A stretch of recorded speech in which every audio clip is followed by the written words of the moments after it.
नमस्कार नमस्कार।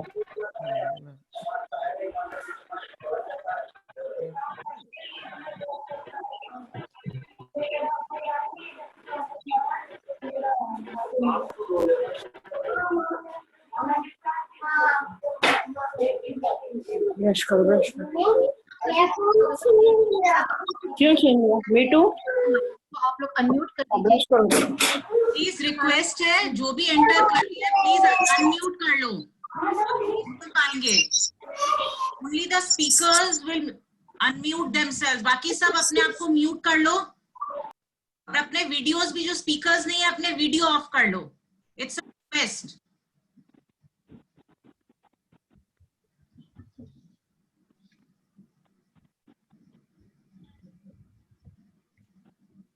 Ravinder, can we start? Yes, ma'am. Doctor Ajit ji, Ajit yes sir. Yes ma'am. हाँ हाँ, नमस्कार नमस्कार। बात हुई लेकिन आपसे मुलाकात तालीबाजी हो रही है। Thank you thank you. दोनों को बहुत सारी शुभकामनाएं कार्यक्रम की सफलता के लिए। Thank you. शुरू करें फिर?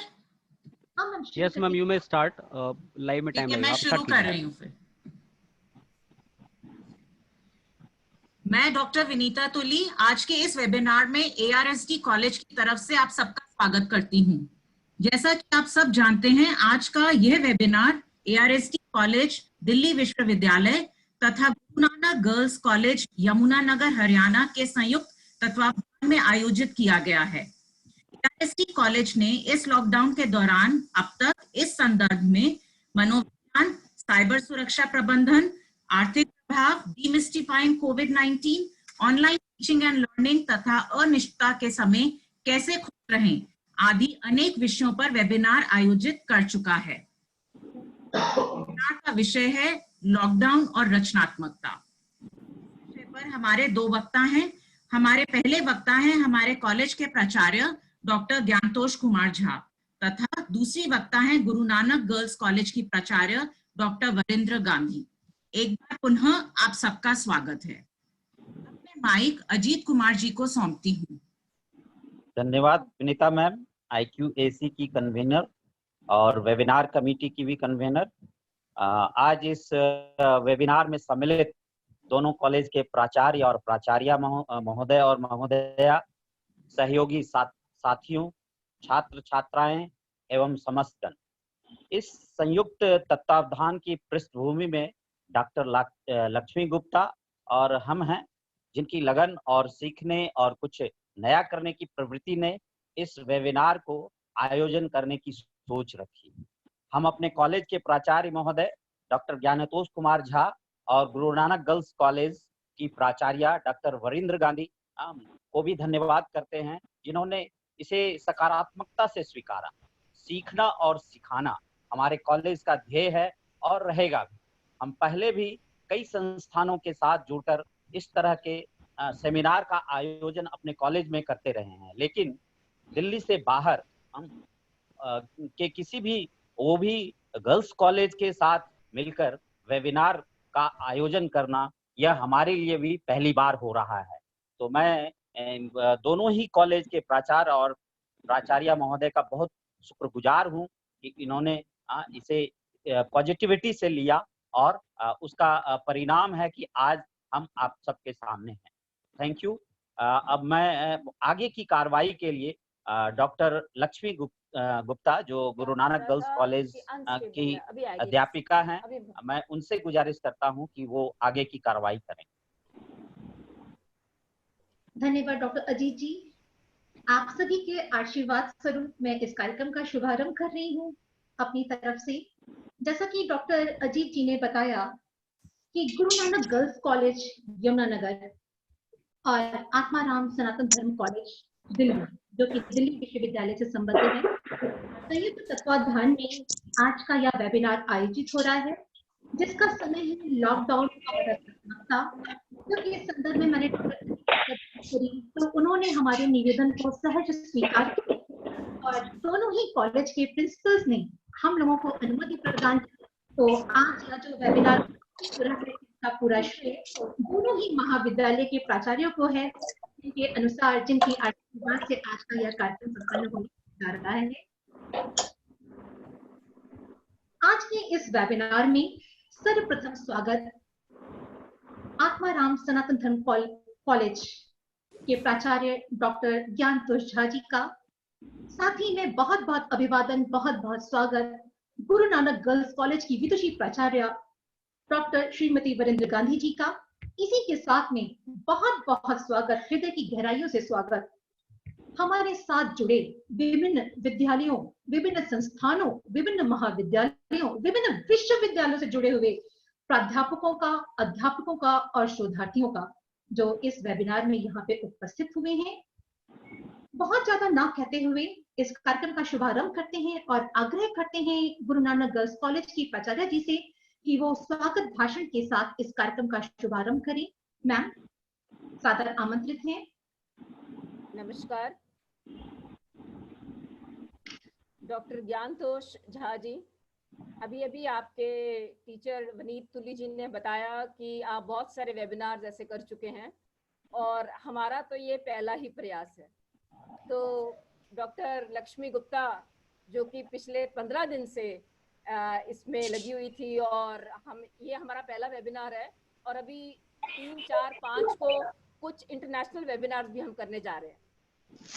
मैं अपने कॉलेज की थोड़ी सी जानकारी आपको देना चाहती हूँ कि जैसे अजीत कुमार जी बता रहे थे, शायद यमुनानगर का नाम आपने बहुत कम सुना होगा, लेकिन बहुत गर्व के साथ मैं आपको ये बताना चाहती हूँ कि गुरु नानक गर्ल्स कॉलेज संतपुरा यमुनानगर हरियाणा का इस वक्त नैक के ग्रेड के हिसाब से अव्वल नंबर पे आता है।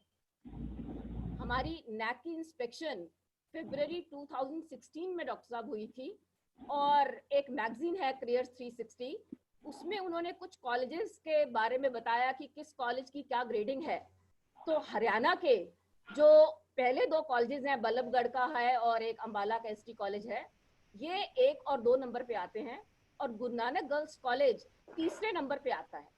लेकिन क्योंकि ये गर्ल्स कॉलेज है तो गर्ल्स कॉलेजेस के हिसाब से ये अव्वल नंबर पे आता है। लेकिन मेरे लिए, आपके लिए ऑनर की बात है कि वेबिनार आप एक हरियाणा के बेस्ट वुमेन कॉलेज के साथ मिलकर कर रहे हैं। लेकिन मेरे लिए और भी गर्व की बात है, it is honour for me कि दिल्ली कॉलेज के साथ हमारा ये जो कॉलेज है ये आज ये वेबिनार करने जा रहा है। लॉकडाउन तीसरी बार एक्सटेंड किया है प्रधानमंत्री जी ने और सही किया है क्योंकि आंकड़े बढ़ रहे हैं। लेकिन इस टॉपिक पे मैं आऊंगी क्योंकि बहुत सारी वीडियोस व्हाट्सएप पे सारे एक्टिव रहे क्योंकि सबके पास बहुत समय था।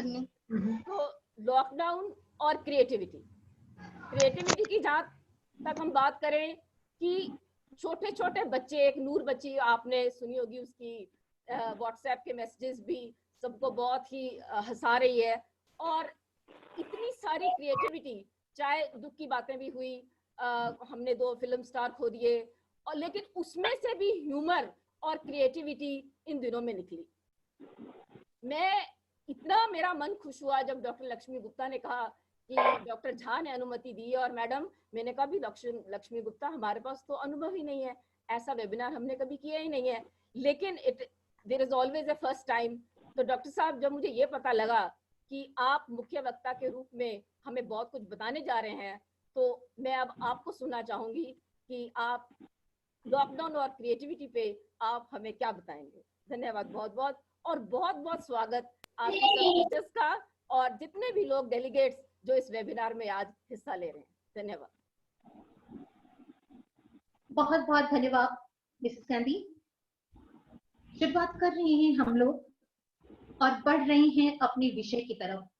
अपने विषय की तरफ बढ़ने से पूर्व मेरा आप सभी से अनुरोध है कि आप सभी लोग अपने अपने वीडियोस और अपने अपने माइक्स आप लोग उधर से म्यूट कर दीजिए, जिससे कि निर्विघ्न हमारा यह वेबिनार चलता रहे।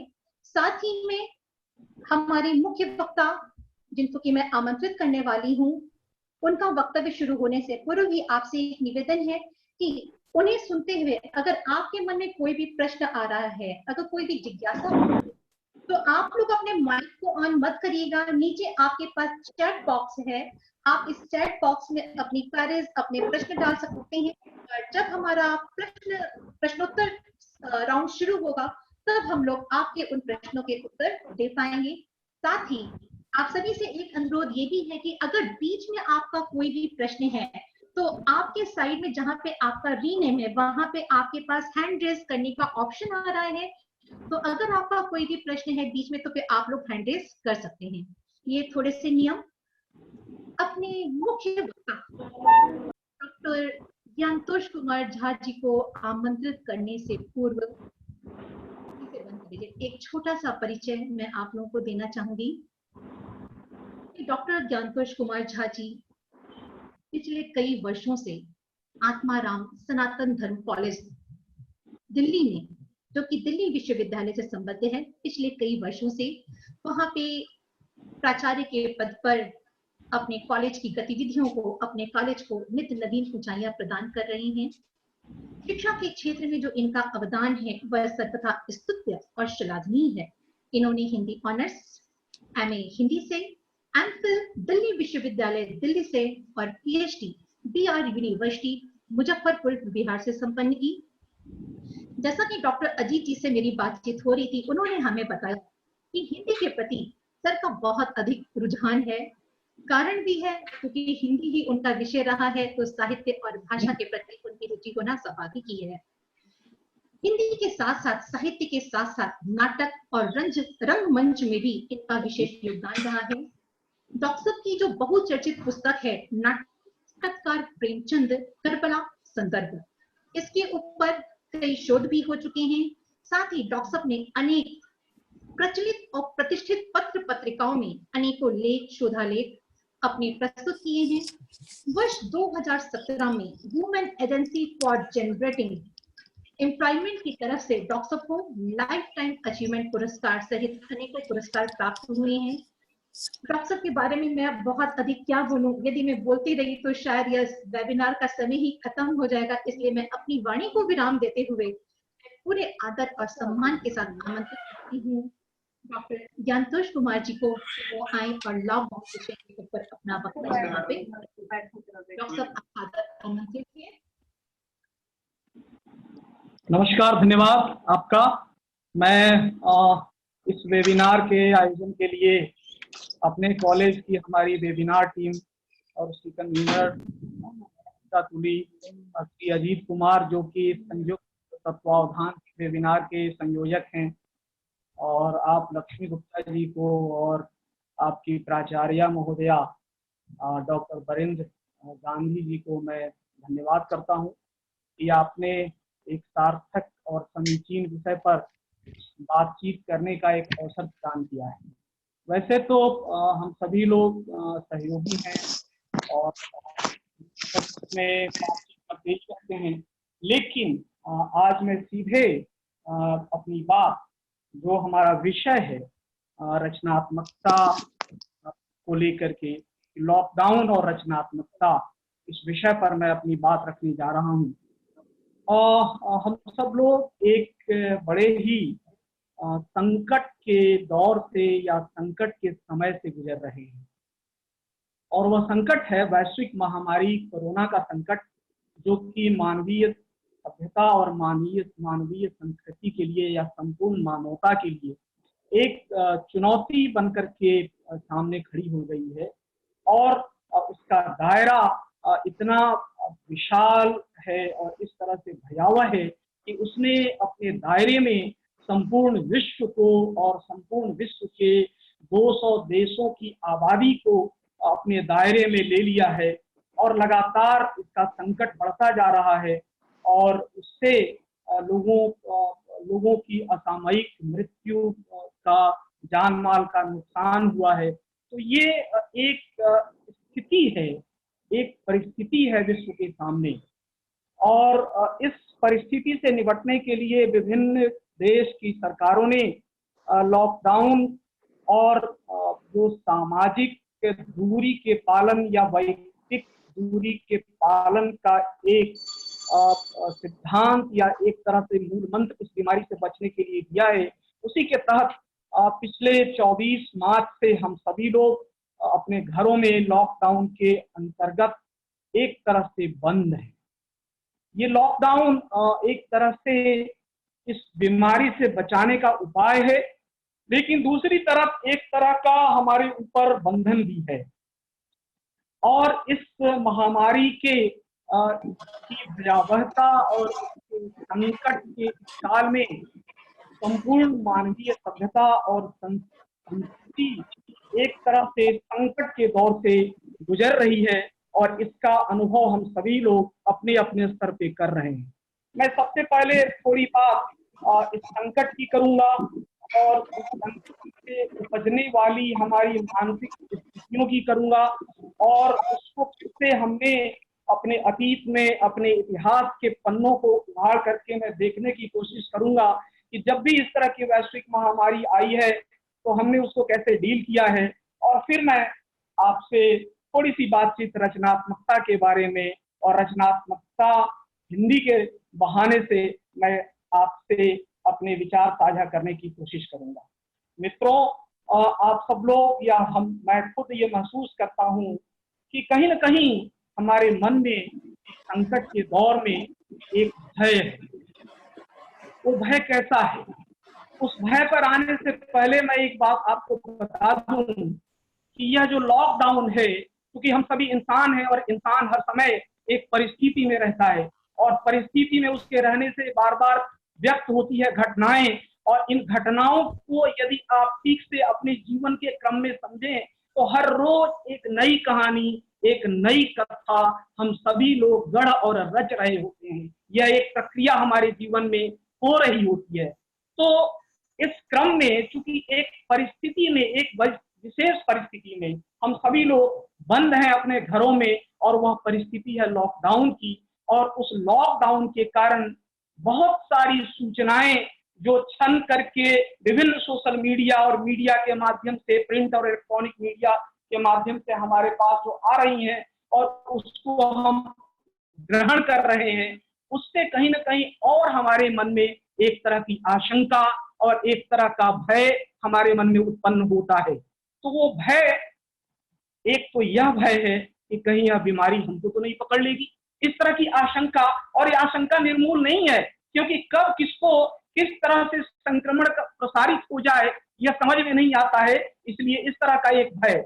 फिर बहुत से लोग जो या तो सरकारी नौकरियों में काम करते हैं, लेकिन बहुत से लोग ऐसे सेक्टर में काम करते हैं जिनको अपने रोजगार को लेकर के संकट महसूस हो रहा है, बेरोजगारी का भय। पिछले दिनों जब लॉकडाउन की शुरुआत हुई थी और आपने देखा था कि किस तरह से दिहाड़ी मजदूर सड़क पर निकल करके लॉकडाउन को तोड़ते हुए अपने घरों की ओर पलायन कर रहे थे, क्योंकि उनके सामने भय था रोजगार का, उनके सामने भय था भूख का, उनके सामने भय था आवास का। और ये सारे भय हम सबके बीच भी कहीं ना कहीं साथ साथ चलते रहते हैं।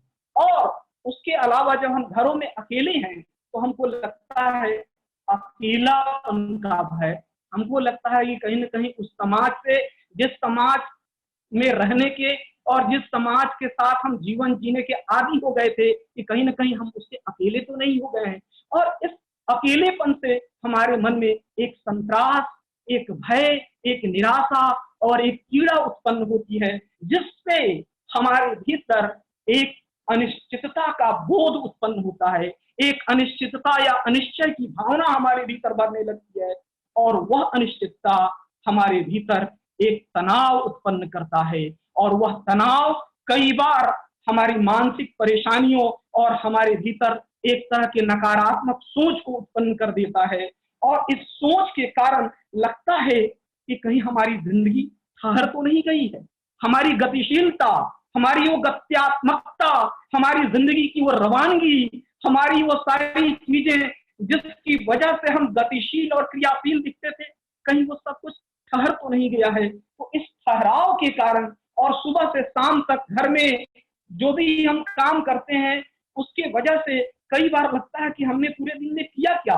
तो इस तरह की सोच हमारे भीतर उत्पन्न होने लगती है कि आज के काम की अर्थवत्ता क्या है। अगर अर्थवत्ता नहीं है तो फिर हमारे मन में व्यर्थता बोध की प्रवृत्ति आती है एक, और उस व्यर्थता बोध के कारण एक चिड़चिड़ापन, एक आक्रोश और एक क्रोध, और यह क्रोध जो कि तनाव से ही ये सारी चीजें उत्पन्न होती है, तनाव से ही ये आक्रोश आता है, ये चिड़चिड़ापन आता है, ये क्रोध आता है।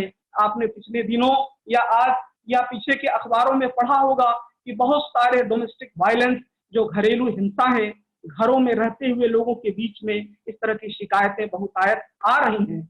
यानी जो यह लॉकडाउन से उपजी हुई परिस्थिति है, जो हमारा एकाकीपन है, जो हमारा भय है, जो हमारी अनिश्चितता है, जो हमारी आशंका है, और इन आशंकाओं से उपजे वातावरण में जिसमें हम रहते हैं, उससे एक तरह से कहीं ना कहीं हमारे भीतर एक नकारात्मकता आती है, और इस तरह से ये सारी प्रवृत्तियां हमारे ऊपर हावी होने लगती हैं।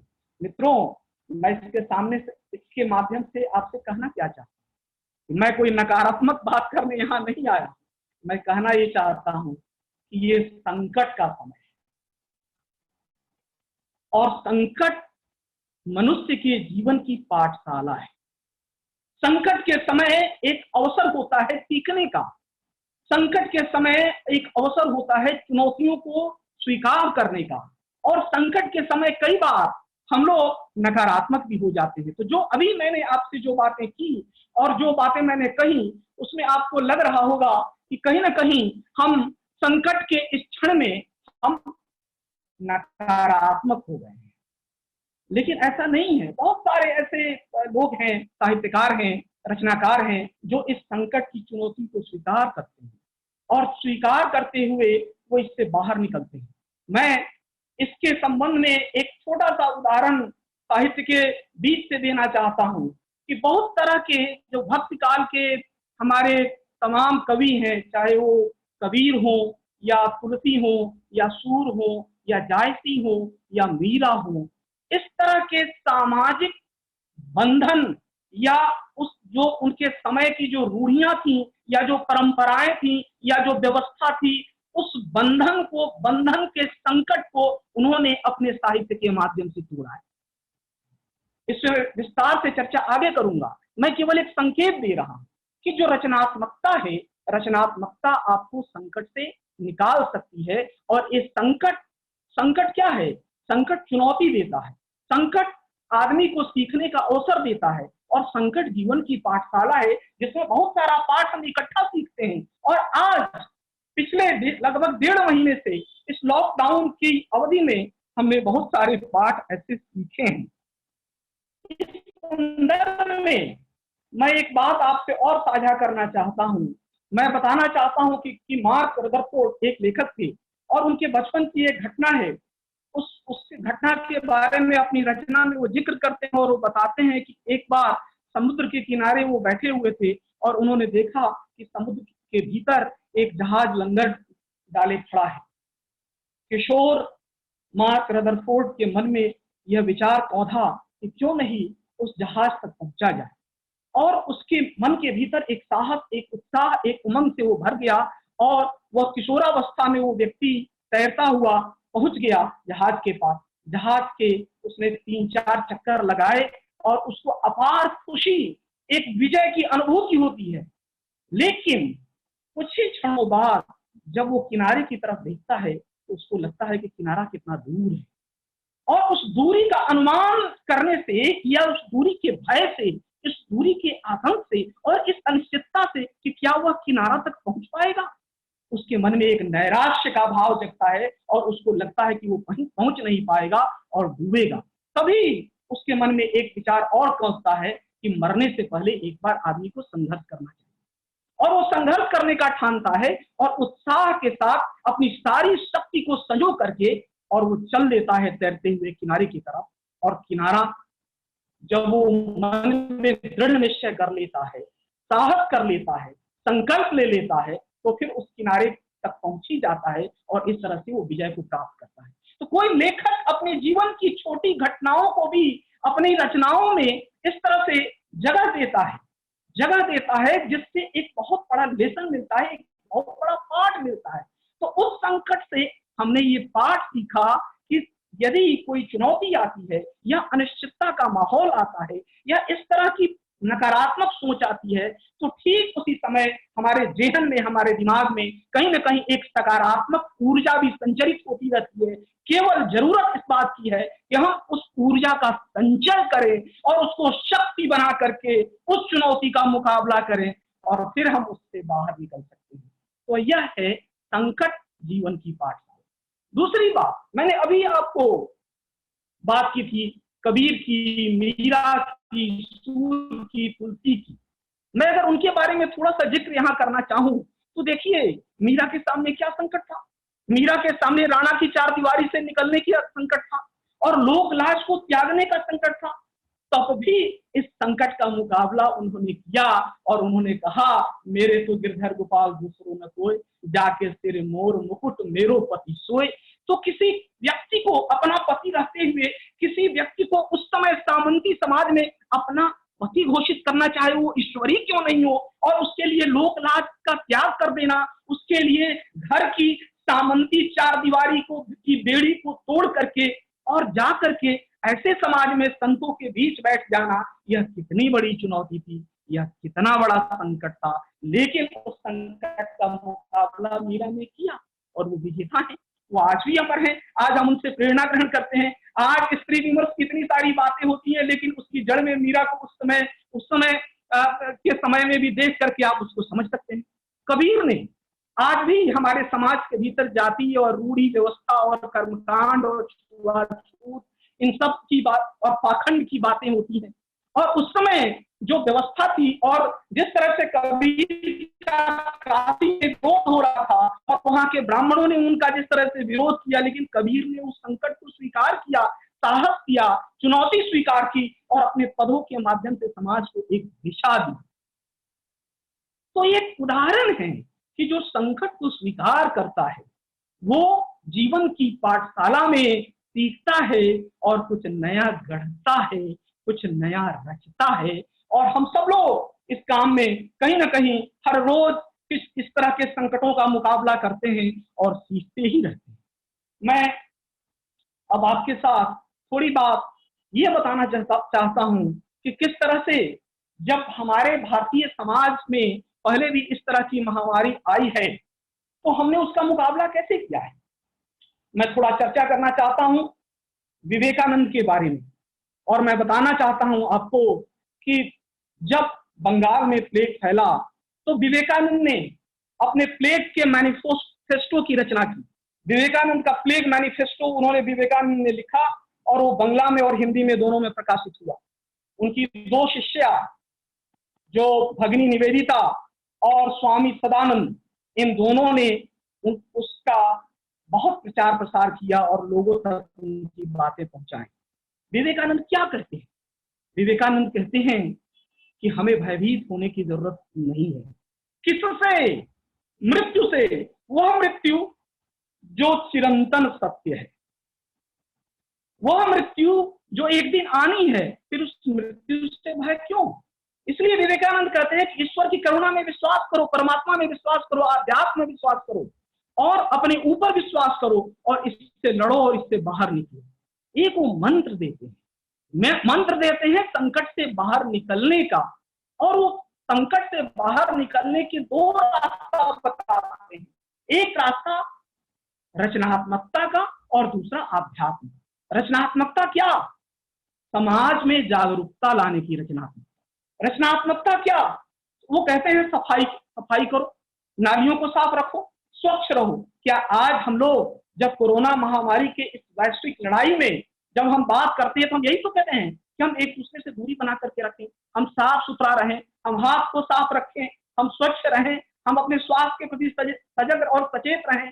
और विवेकानंद कहते थे कि तुम इस तरह से अपना खान पान रखो कि तुम्हारे शरीर में शक्ति हो, ताकि तुम उन बीमारियों से, उन रोगों से लड़ सको। तो हमको कहीं ना कहीं हमारे अपने ही समाज में, हमारे अपने भारत में जब प्लेग आया और उस समय विवेकानंद ने जो बातें कही उसको इस तरह से समझने की जरूरत है कि आज भी आप ये भी समझे कि प्लेग महामारी का भी सामुदायिक प्रसार हो रहा था और उस समय जो भगिनी निवेदिता, सिस्टर निवेदिता थी, वो किस तरह से समाज के भीतर जाकर के बात कर रही है।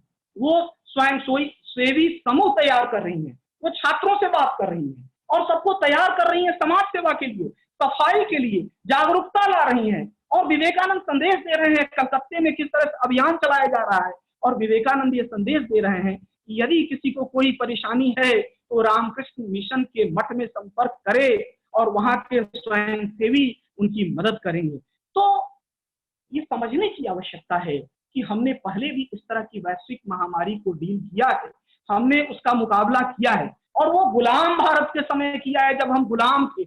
हमने इसके अलावा चेचक, कालाजार, हैजा और भी कई तरह के फ्लू का हमने मुकाबला किया है, तो उससे भी हमारा समाज निकला है। प्लेग के समय या आपको स्पेनिश फ्लू के समय बहुत सारे लोगों की जान की हानि हुई थी हमारे भारतीय समाज में, लेकिन हम इससे लड़ करके कहीं ना कहीं बाहर निकले हैं।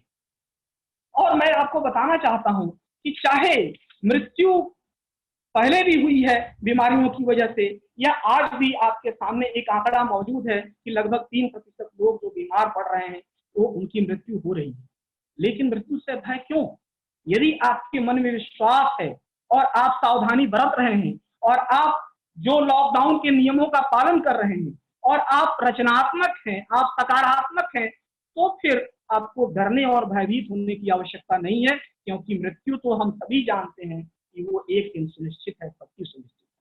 तो मैं इस माहौल में कुछ उदाहरण देते हुए मैं आपसे ये बताना चाहता था कि किस तरह से आप अपने आप को सकारात्मक रख सकते हैं। सकारात्मक रखने के लिए आप क्या करें? मैं जैसा समझता हूं कि हम लोगों को बहुत दिनों बाद अपनी भागम भाग और दैनंदिन की जिंदगी से एक अवकाश मिला है। इसको एक अवसर के रूप में लें और उस अवकाश में अपने परिवार के साथ अपने शौक को पूरा करने का अवकाश मिला है, अपने हॉबीज को पूरा करने का अवकाश मिला है, नई चीजों को सीखने का अवकाश मिला है, अच्छा पढ़ने लिखने का अवकाश मिला है, कलात्मक और रचनात्मक होने का अवकाश मिला है। इस अवकाश को व्यर्थ न जाने दें, आप सकारात्मक रहें। और सकारात्मक आप कैसे रह सकते हैं? सकारात्मक आप रह सकते हैं आप यदि जो भी आपका दैनंदिन का रूटीन है, यदि आप उसको फॉलो करते हैं और उसको उसी तरह से बरकरार रखते हैं, तो निश्चित रूप से आप सकारात्मक रहेंगे और सकारात्मकता की सोच आपके भीतर रहेगी। अब मैं आपसे कुछ बात करूंगा रचनात्मकता को लेकर कि इस परिस्थिति में, इस लॉकडाउन की परिस्थिति में, जिस परिस्थिति में हम लोग रह रहे हैं, उसमें हम कैसे रचनात्मक हो सकते हैं। रचनात्मकता है क्या? मित्रों, मैं ऐसा मानता हूं कि रचनात्मकता एक प्रक्रिया है, एक प्रक्रिया है और हम सभी लोग अपने अपने स्तर पर एक रचनाकार है। शायद मेरी बात आपको ठीक नहीं लगे, आपको ये लगेगा कि ये मैं क्या कह रहा हूं। मैं ये कहना चाह रहा हूं कि हर रोज अपने दैनंदिन के काम के ताना बाना को बुनते हुए, अपने झूठ और सच को बुनते हुए और अपने रात के सपनों में कल्पना की उड़ान उड़ते हुए, क्या हम सभी लोग एक रचना नहीं कर रहे होते हैं? सुबह से शाम तक की अपनी घटनाओं को यदि आप डायरी में शब्दों में रूप देना शुरू कर दो, तो आप देखोगे कि आपने एक रचना रची है। क्योंकि आप हम सब लोग मनुष्य हैं, हम पात्र हैं, अपने जीवन के पात्र हैं, हम एक भूमिका कर रहे हैं। जहाँ इस जीवन की रंगशाला में हम सबकी भूमिका तय है और हम अपनी भूमिका कर रहे हैं, और उस भूमिका करने के क्रम में घटनाएं घट रही हैं और उन घटनाओं से हमारे जीवन की कथा का विकास हो रहा है, हम रचना कर रहे हैं। लेकिन कुछ लोग अपनी प्रतिभा से, कुछ लोग अपने भाग्य से या अपने अभ्यास से इस तरह की प्रतिभा विकसित कर लेते हैं, अपने शब्दों को गढ़ लेते हैं, शब्दों को पैना कर लेते हैं, कुछ जादुई शब्द उनकी लेखनी में आ जाते हैं, जिससे वो रचना को अंजाम दे पाते हैं। वरना हर आदमी रचनाकार है। रचनाकार कैसे है? क्योंकि हर आदमी संवेदनशील है और एक रचनाकार होने के लिए संवेदनशील होना बहुत जरूरी है। मैं मानता हूं कि आपको, हम सबको संवेदनशील होना ही चाहिए। संवेदनशील होना क्या है? जब आप देखते हैं किसी के दुख को, तो क्या आपको भी दुख होता है? जब किसी के सुख के अतिरेक को भी आप देखते हैं, तब क्या आपको सुख की अनुभूति होती है?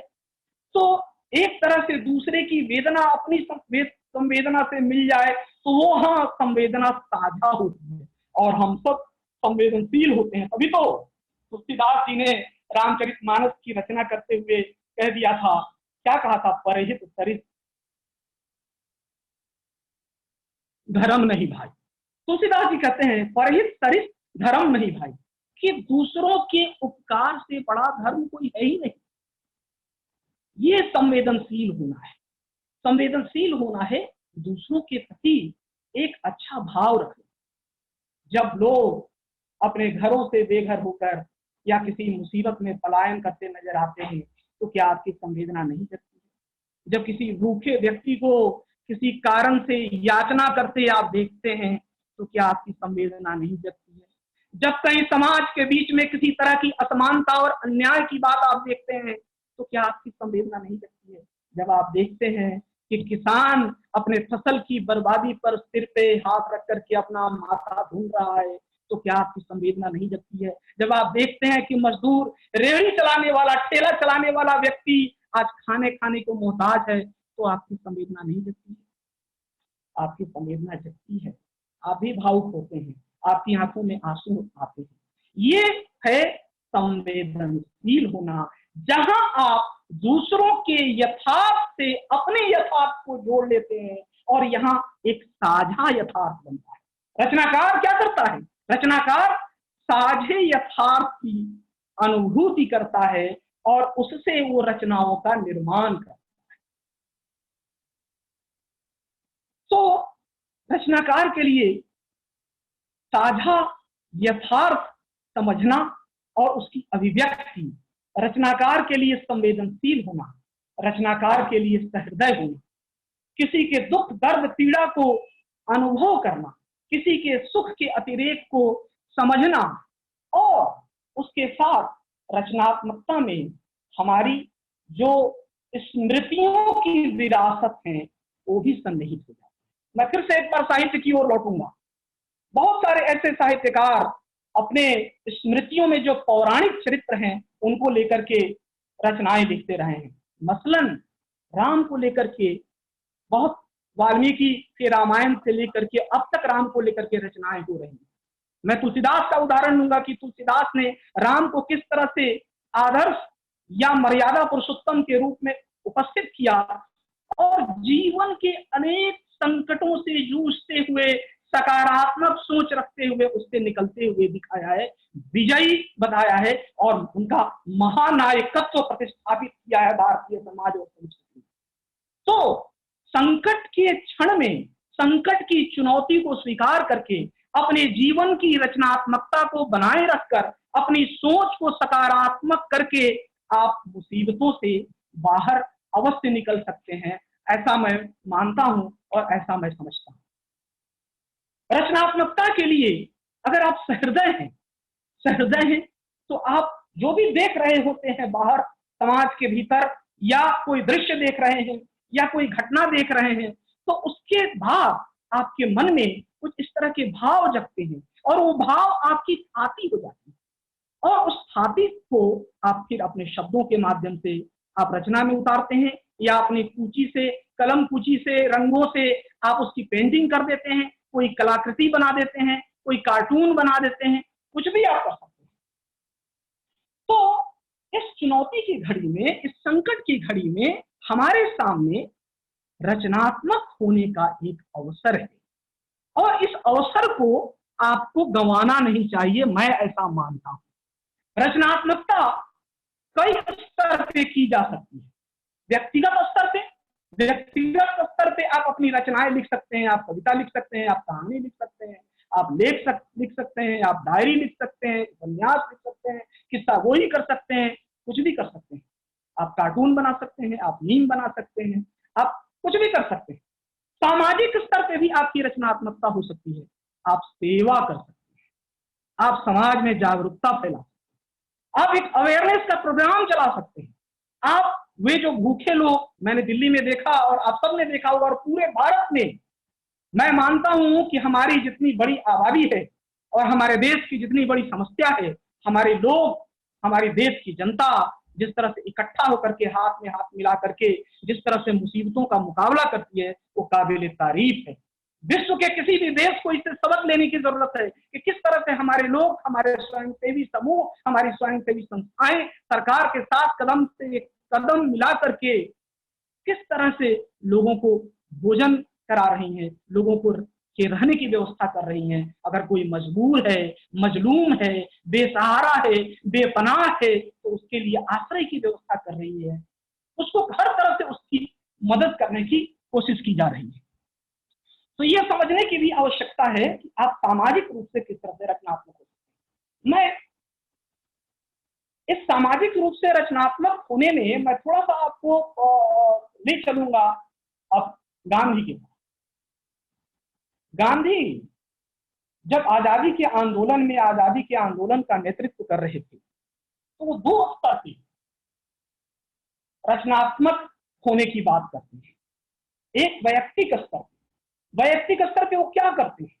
वैयक्तिक स्तर पे वो कैसे जेल में रह करके, जब वो जेल में बंद होते हैं या अपने आश्रम में होते हैं, तो चरखा काटते हैं और चरखा काटने में अपने आप को एकाग्र करते हैं और चरखा के ताने बाने में अपने मन की अंतर्ध्वनि को सुनते हैं गांधी, और संदेश देते हैं कि इससे क्या हो सकता है, इससे हम स्वायत्त हो सकते हैं, हमारी आमदनी कुछ हो सकती है, क्योंकि हमने सूत काटा और उससे गांधी लोगों को आत्मनिर्भर होने की बात करते हैं।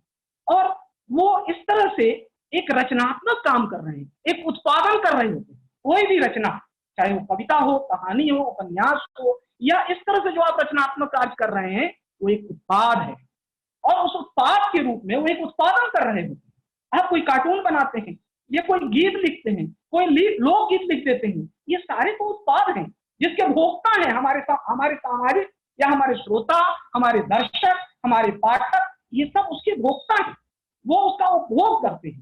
तो किस तरह से गांधी अपने रचनात्मक कार्यों में एकाकी स्तर पर चरखा के द्वारा, फिर वो क्या कहते हैं, स्वच्छता की बात करते हैं, वो सफाई करने की बात करते हैं, उस श्रमदान की बात करते हैं।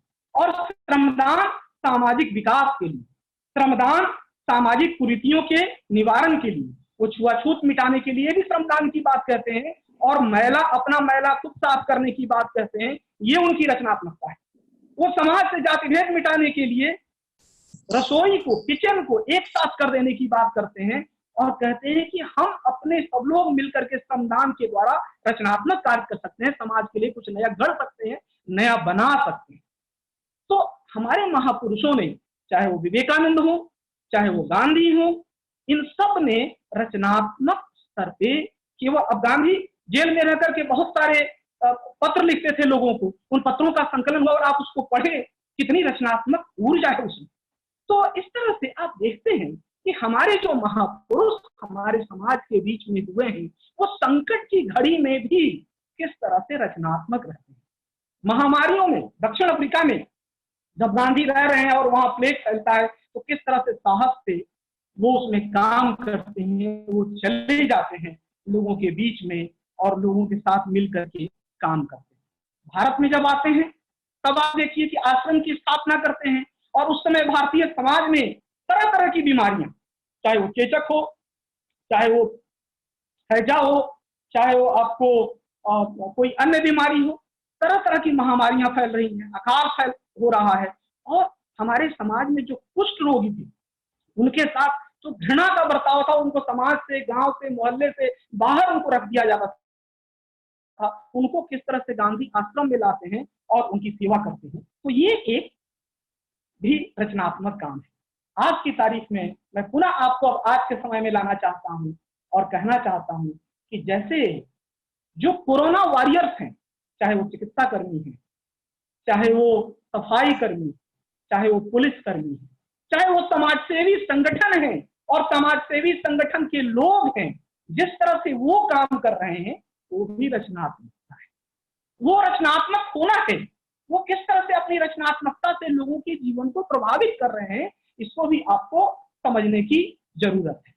मैं इसके साथ एक बात और यहां उद्धृत करना चाहूंगा कि आजकल हमारे और आपके सामने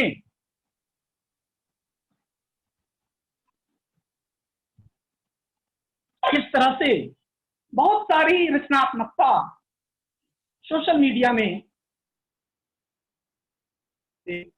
आप देख सकते हैं। और इसको मैं थोड़ा सा ऐसे लेता हूं कि आपने जब कोरोना महामारी की यहाँ स्थिति आई और जब हम लोगों ने इसको जानना समझना शुरू किया, उस समय बहुत सारे मीम, बहुत सारे मजाक, बहुत सारे लोकगीत प्रचलन में आ गए। क्यों ऐसा क्यों हुआ? क्योंकि हम हर महामारी के साथ अपने सांस्कृतिक स्तर पे भी कहीं न कहीं उस महामारी से लड़ रहे होते हैं। मैं उदाहरण भी दूंगा पीछे के भी, और अभी को समझने के लिए आप इस तरह से समझें कि जब कोरोना आया तो उस समय कई लोगों ने तो उसके मजाक चलाने शुरू कर दिए, बहुत तरह की अफवाहें होने लगी, तरह तरह की रचनाएं आपको सोशल मीडिया में देखने को कोरोना को लेकर के मिल जाएंगी, तरह तरह की कविताएं मिल जाएंगी, जो कविता भी हैं, अर्ध कविता भी हैं, अकविता भी हैं, और कविता कहने के लिए भी कविता है। तो रचनात्मकता के अनेक रूप आपको इसमें मिल जाएंगे। बहुत तरह की पेंटिंग, चित्रकारी, बहुत तरह के कार्टून, बहुत तरह के मीम, बहुत तरह के वीडियोज, ये सब मिल जाएंगे। लोकगीत, यहाँ तक कि हनुमान चालीसा की तर्ज पर कोरोना से लड़ने के लिए एक हनुमान बीसा की भी उत्पत्ति हो गई। अब ये सांस्कृतिक स्तर पर भी हम अपने आप को रचनात्मक रखते हैं महामारियों से लड़ने के लिए। मैं फिर एक बार आपको ले जाता हूं थोड़ा सा अतीत में। जब हमारे यहाँ चेचक आया बंगाल में, बिहार में, उड़ीसा में, दक्षिण भारत में चेचक आया, तो जो उत्तर और पूर्व भारत है उसमें क्या किया गया? चेचक को माता की संज्ञा दी गई, छोटी माता और बड़ी माता। तो सांस्कृतिक स्तर से रचनात्मकता, उनको देवी के रूप में मान लिया गया, शीतला माता के रूप में माना गया, शीतला माता के मंदिर बनाए गए नीम के पेड़ के पास। तो कहीं ना कहीं सांस्कृतिक स्तर पर भी हम उस बीमारी से निकलने के लिए, उस महामारी से निकलने के लिए भी हम प्रतिरोध करते हैं, और सांस्कृतिक रूप से भी हम रचनात्मक होते हैं। और दक्षिण भारत में चलें तो एक मरियम्मा देवी की वहाँ चर्चा होती है, और उसके कर्मकांड और उसकी पूजा होती है चेचक के। अब भी गांव में, देहात में कई जगह पे चेचक को बीमारी के रूप में नहीं, उसमें इलाज नहीं होता, लोग माता के रूप में ही लेते हैं। वैसे ही जब प्लेग आया तो बंगाल में प्लेग को ओला ओथा कहा गया, और मैं आपको बताऊं ओला देवी का मंदिर वहां पे बनवाया गया और लोग उनकी पूजा करते थे प्लेग से मुक्ति के लिए। और यहाँ तक कि अंग्रेज सैनिक, अंग्रेज व्यापारी भी उस समय उसकी पूजा करते थे। एक डंकन नाम के अंग्रेज ने कलकत्ते में और बंगाल में एक जगह और मंदिर बनवाने के लिए पैसे भी दिए। तो ये ऐतिहासिक साक्ष्य ऐसे हैं, और जो सांस्कृतिक इतिहासकार हैं इस तरह की घटनाओं का उल्लेख करते हैं कि कैसे महामारियों से निकलने के लिए हम सांस्कृतिक स्तर पर भी रचनात्मक हो सकते हैं। तो मैंने कहा कि आप वैयक्तिक स्तर पर, आप सामाजिक स्तर पर रचनात्मक कार्यों के द्वारा, वैयक्तिक स्तर पर अपनी रुचि के अनुरूप, सांस्कृतिक स्तर पर परंपरा के निर्वाह के द्वारा, जातीय स्मृतियों के द्वारा आप रचनात्मक हो सकते हैं, और साहित्यिक स्तर पर अपने लेखन के द्वारा आप रचनात्मक हो सकते हैं। आप कविता लिख सकते हैं, आप कहानी लिख सकते हैं, आप उपन्यास लिख सकते हैं, आप किस्सागोई कर सकते हैं, आप डायरी लिख सकते हैं, आप संस्मरण लिख सकते हैं, आप रिपोर्टाज लिख सकते हैं, आप कुछ भी कर सकते हैं। और कलात्मक रूप में जैसे आप कोई चित्रकला बना सकते हैं, आप नृत्य कर सकते हैं, आप गीत लिख और गा सकते हैं। तो रचनात्मकता के दो रूप हैं, एक मूर्त है और एक अमूर्त है। मूर्त रूप में तो ये सारी रचनाएं हैं जो हमको दिखाई देती हैं, और अमूर्त रूप में वो विचार हैं। और मैं ऐसा मानता हूं कि कोई भी रचनात्मक विचार हमारे मन में जो आता है वो अणु के विस्फोट की तरह है।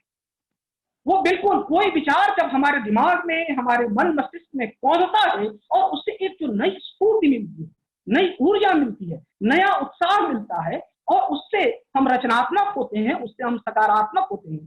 तो किसी भी परेशानी के समय में, किसी भी संकट के समय में, किसी भी इस तरह की महामारी के या विषम परिस्थिति के दौर में, आपको मैं एक बात कहना चाहूंगा कि आप जहां भी जाएं अपनी धूप अपने साथ ले जाएं। धूप रोशनी का प्रतीक है, धूप प्रकाश का प्रतीक है, धूप अंधकार को मिटाता है। तो भीतर में किसी भी कारण से यदि अंधकार उपजने लगा तो उस धूप की जो रोशनी छन छन करके आएगी वह आपको निराशात्मक या नैराश्य की ओर नहीं धकेलेगी, वो आपके भीतर सकारात्मक ऊर्जा भरेगी और आप सकारात्मक होंगे। ये आप समझ सकते हैं।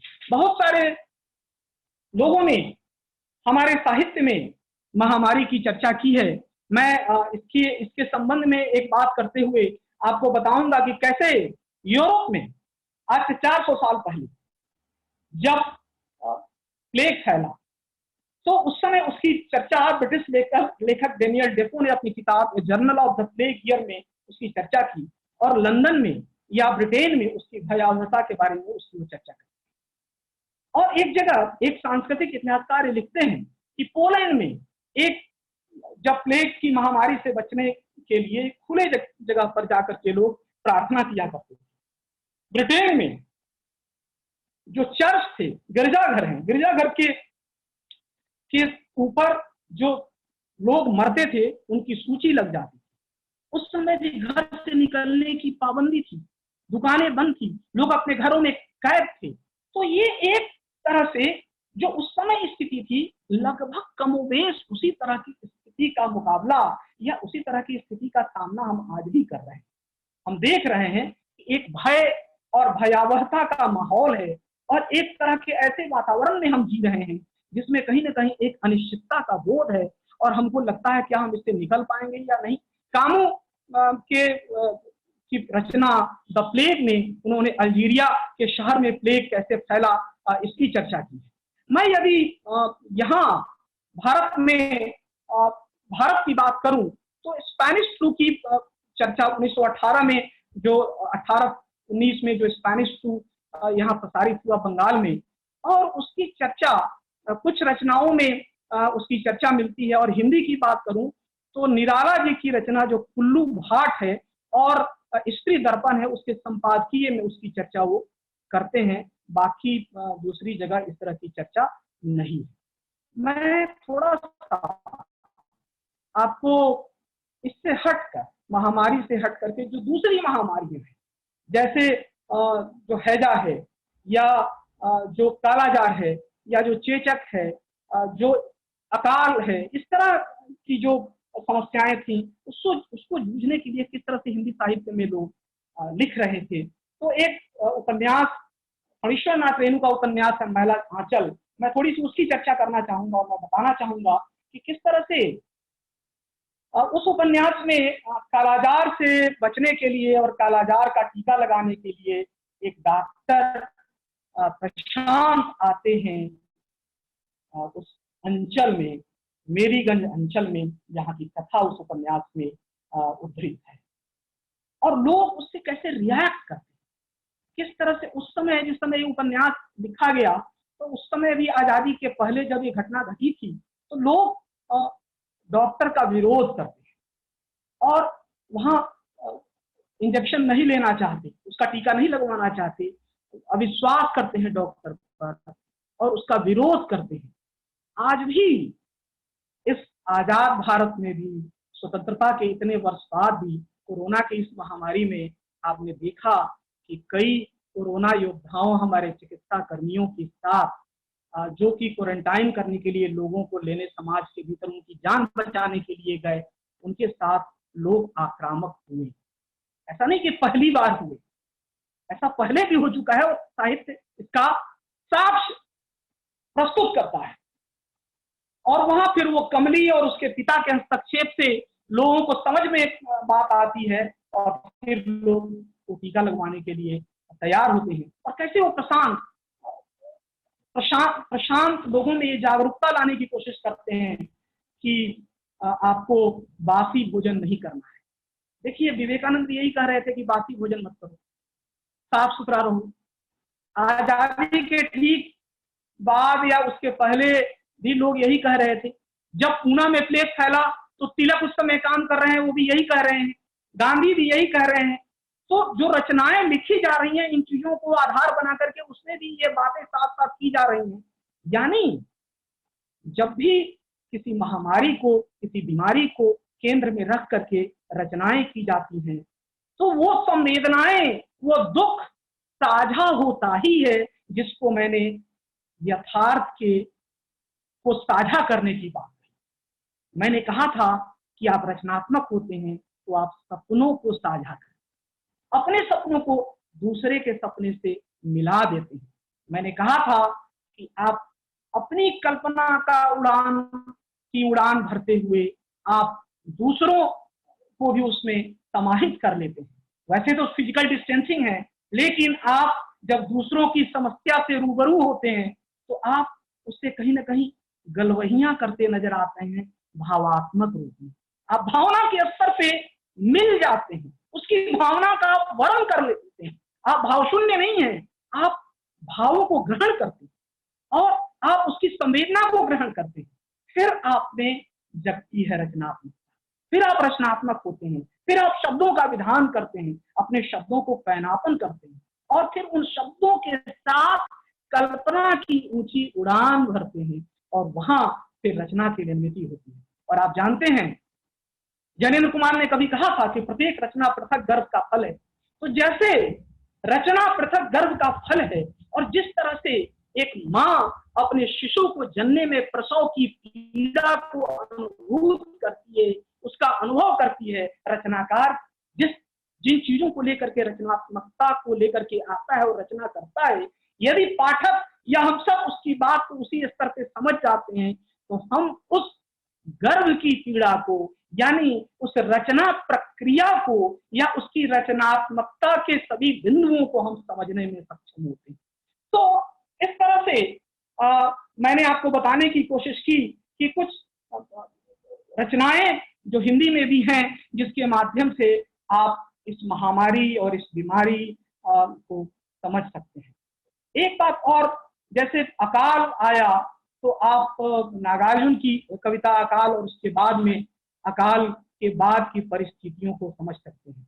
तो बहुत सारी, आप जब प्रेमचंद को पढ़ते हैं, प्रेमचंद के उपन्यास को, प्रेमचंद की कहानियों को पढ़ते हैं तो कहीं ना कहीं जो भारत की आत्मा है, भारत के जो किसान है और भारत के लोगों का जो दुख दर्द है, वो आप उसको उनके माध्यम से समझ पाते हैं।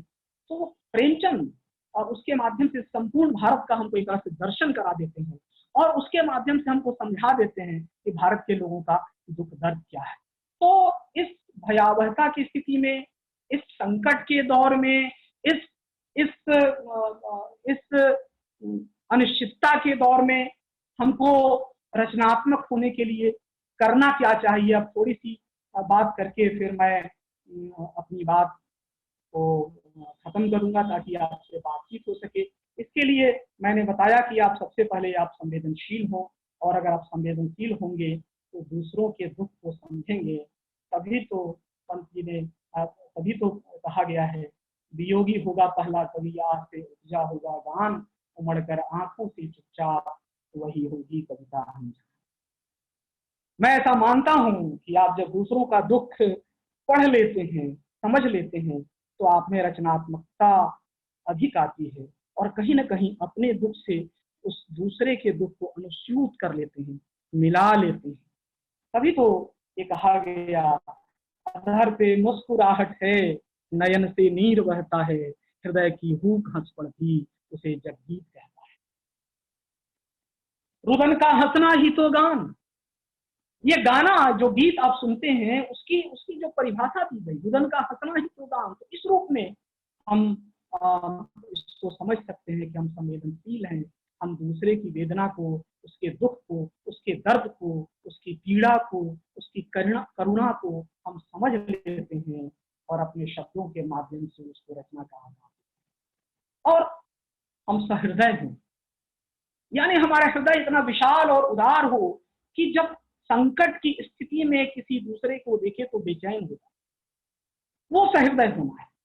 और सहृदयता की पहचान है कि कोई एक परिस्थिति है, जैसे गिलास में आधा पानी रख करके आप किसी को कहेंगे तो कोई कहेगा पूरा भरा हुआ गिलास है और आधा खाली गिलास है। तो वैसे ही, क्योंकि सकारात्मक और रचनात्मक सोच, दोनों तरह के सोच के लोग समाज के भीतर हमेशा मौजूद होते हैं। उसी तरह से मैं एक घटना बताता हूँ, साहित्यिक घटना, कि जब बाणभट्ट की कादंबरी के अंतिम हिस्से को पूरा करना था और बाणभट्ट उस समय बीमार हैं, तो वो अपने 2 पुत्रों को बुलाते हैं, जिसमें एक तो वैयाकरणिक हैं, व्याकरण के विद्वान हैं, और दूसरे साहित्याचार्य हैं।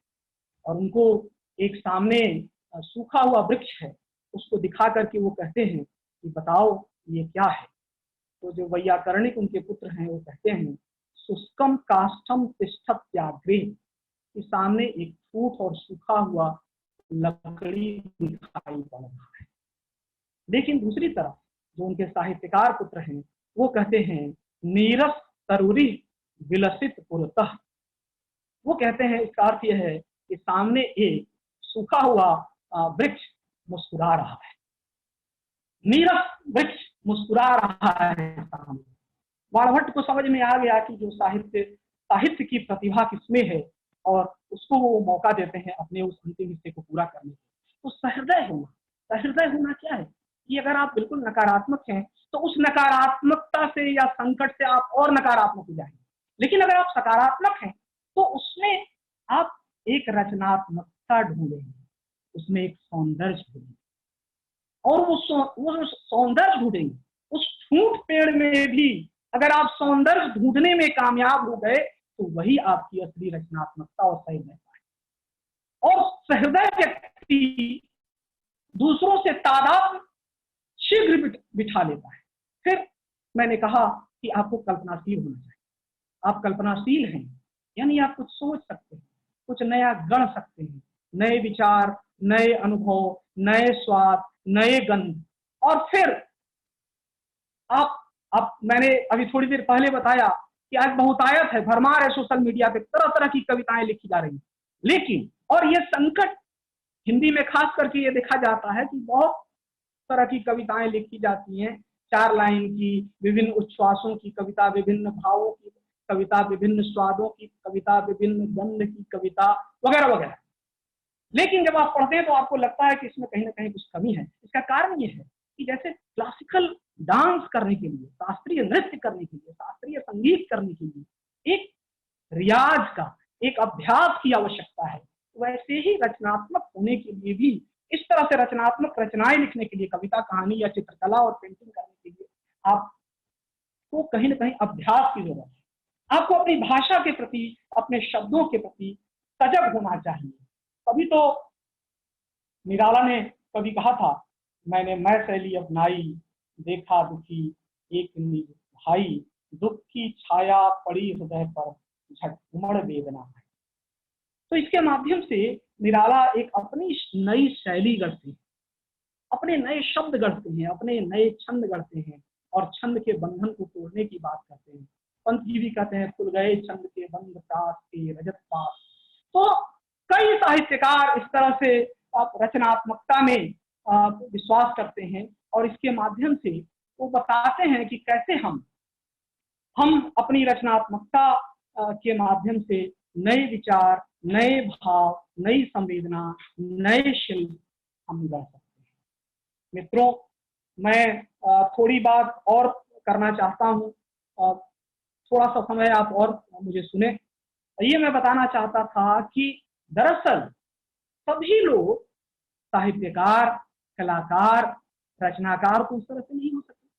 फिर आपके मन में ये विचार उठेगा कि आम व्यक्ति, जो हम सब लोग इस लॉकडाउन की परिस्थिति में घरों में बंद हैं, और हमें ये प्रतिभा नहीं है कि हम कविता लिख पाएं, कहानी लिख पाएं, उपन्यास लिख पाएं, या हम चित्र बना पाएं, या नृत्य कर पाएं, या गीत गा पाएं, तो हम क्या करें। बहुत सारे वीडियोस मैंने देखे हैं फेसबुक पर, कई बार मैं देखता हूँ जहाँ लोग गाना गा रहे हैं, 3 लोग मिलकर के 3 जगह से, कोई जुगलबंदी कर रहा है, कोई गीत गा रहा है, कोई बजा रहा है। तो इस तरह के भी काम घरों में भी आप अपने जो शौक अधूरे रह गए हैं उसको पूरा कर सकते हैं। मैं तो मानता हूँ कि अगर आप किचन में थोड़ी देर काम करते हैं वो भी एक रचनात्मकता है। अगर आप सब्जी काट रहे होते हैं तो वो भी एक रचनात्मकता है। आप अपने सामाजिक दायित्वों को निभा रहे होते हैं वो भी रचनात्मकता है।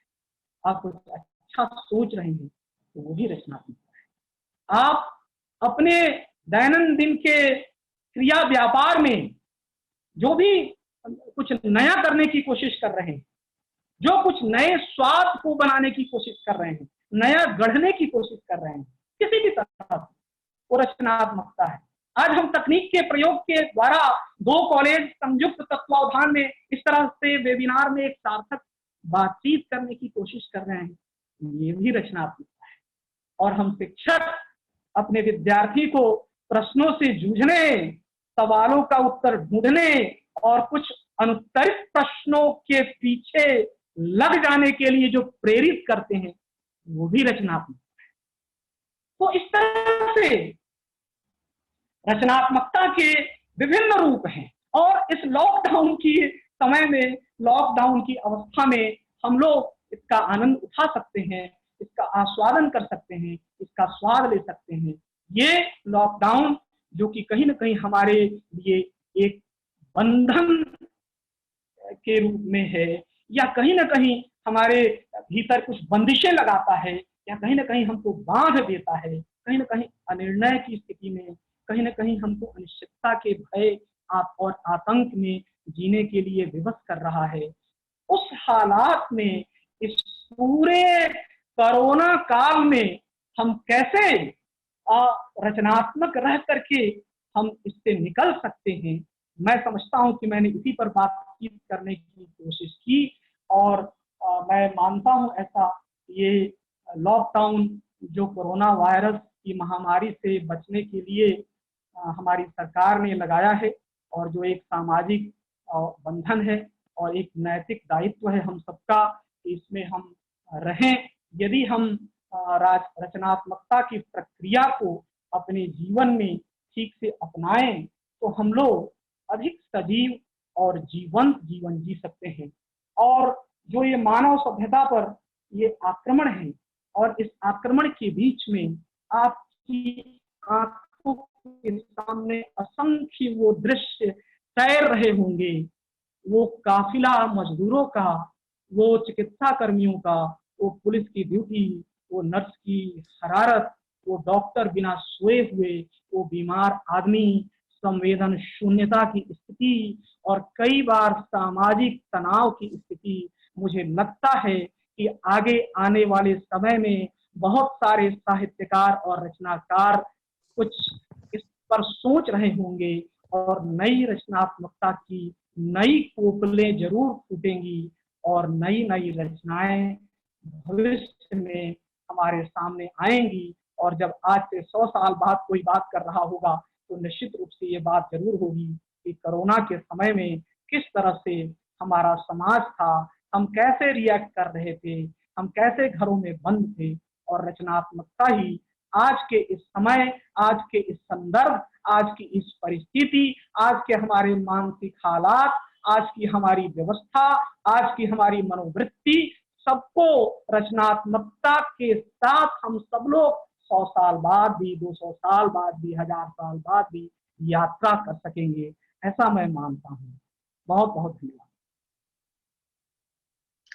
डॉक्टर साहब झा, अगर आपका प्लीज प्लीज प्लीज आप कहिए, अपनी बात पूरी करिए। डॉक्टर झा, अभी धन्यवाद नहीं करूंगी मैं आपका, उसका कारण है कि विषय था लॉकडाउन और रचनात्मकता, और आपने जिस रचनात्मक शैली से इस रचनात्मकता को व्यक्त किया है, उसके लिए आप हम सबकी तरफ से, जितने लोग आपको देख रहे हैं, सुन रहे हैं, आप उन सबकी तरफ से वास्तव में बहुत बहुत बधाई के पात्र हैं। आपने बात करी डिप्रेशन की, कि लॉकडाउन के समय में हम सबको डिप्रेशन से बचना चाहिए।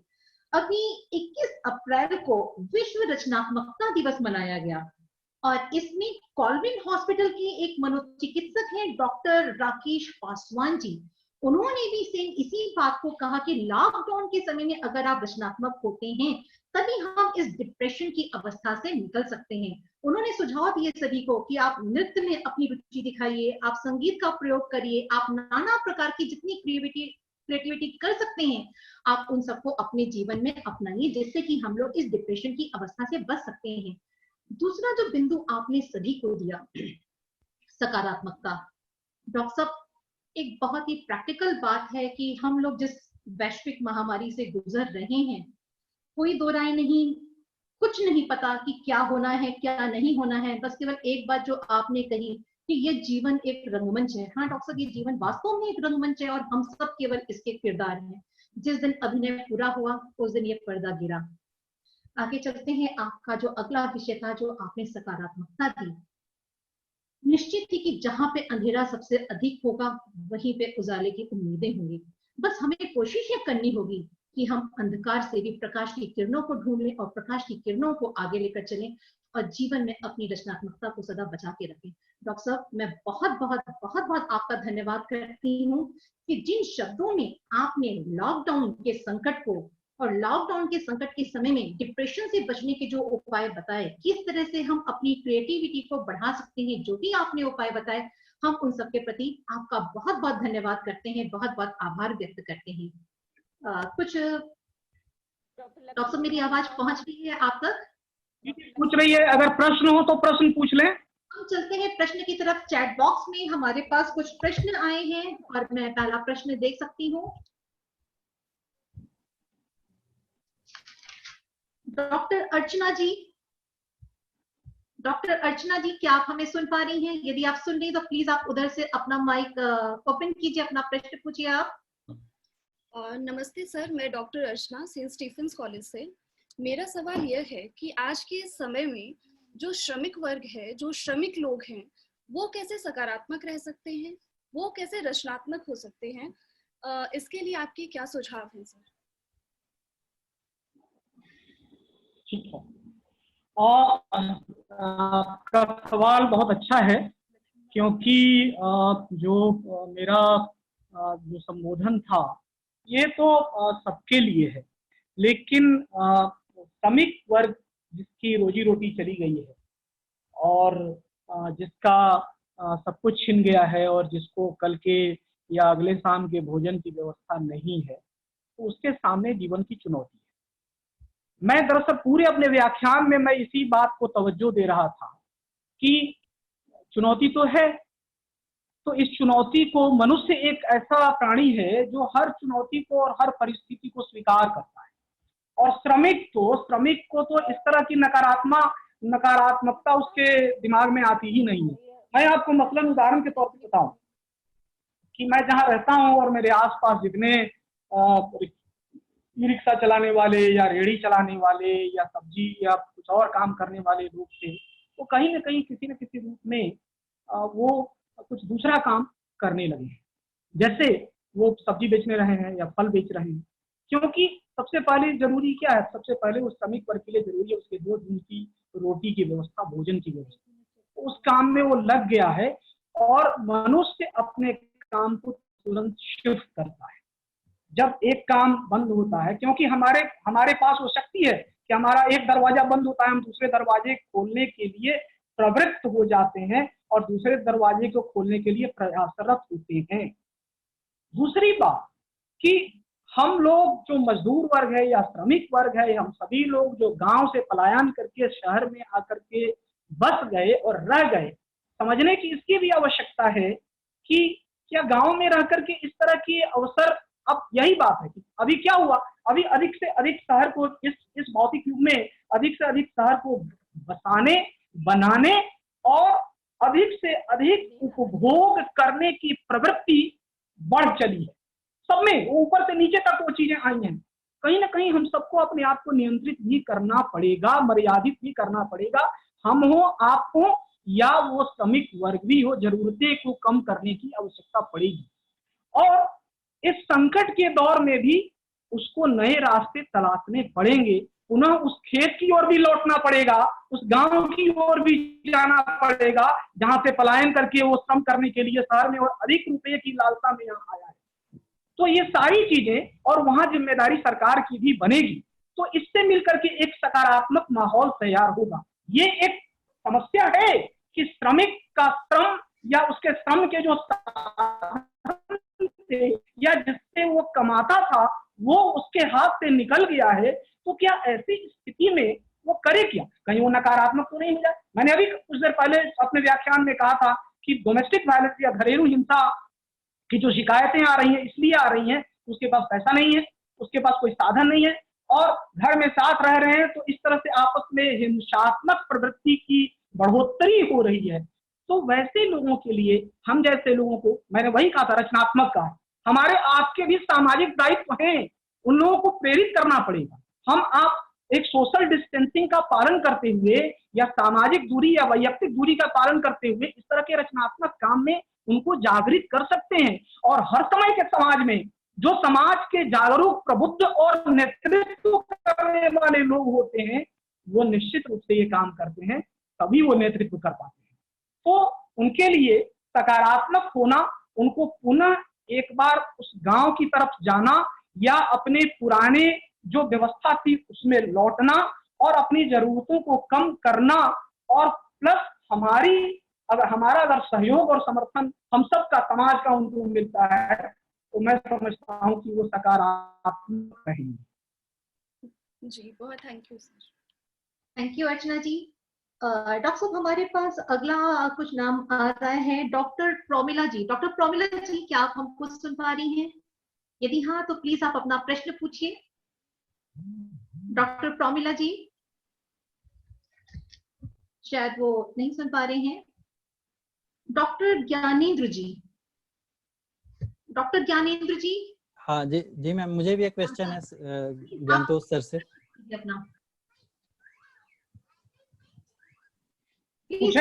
हाँ सर, मेरा क्वेश्चन है कि जैसे सेकेंड वर्ल्ड वॉर जब हुआ था तो अस्तित्ववादी दर्शन आया था क्रिएटिविटी में, और दो तरह की विचारधारा आई थी।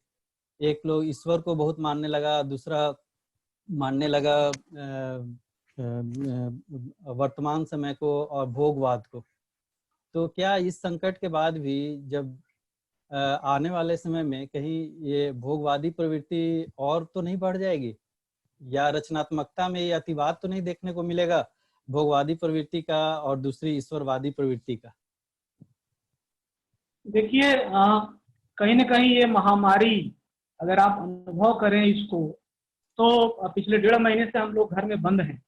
और होता क्या था, होता यूं था, एक संडे का समय या छुट्टी के दिन हम लोग कहाँ होते थे? हम सभी लोग जो शहर में रहते हैं, हम या तो बाजार में होते थे या हम होते थे मॉल में या सिनेमा घरों। तो हमारा समय यूं बीत जाता था और हम अपने बारे में नहीं सोच पाते थे।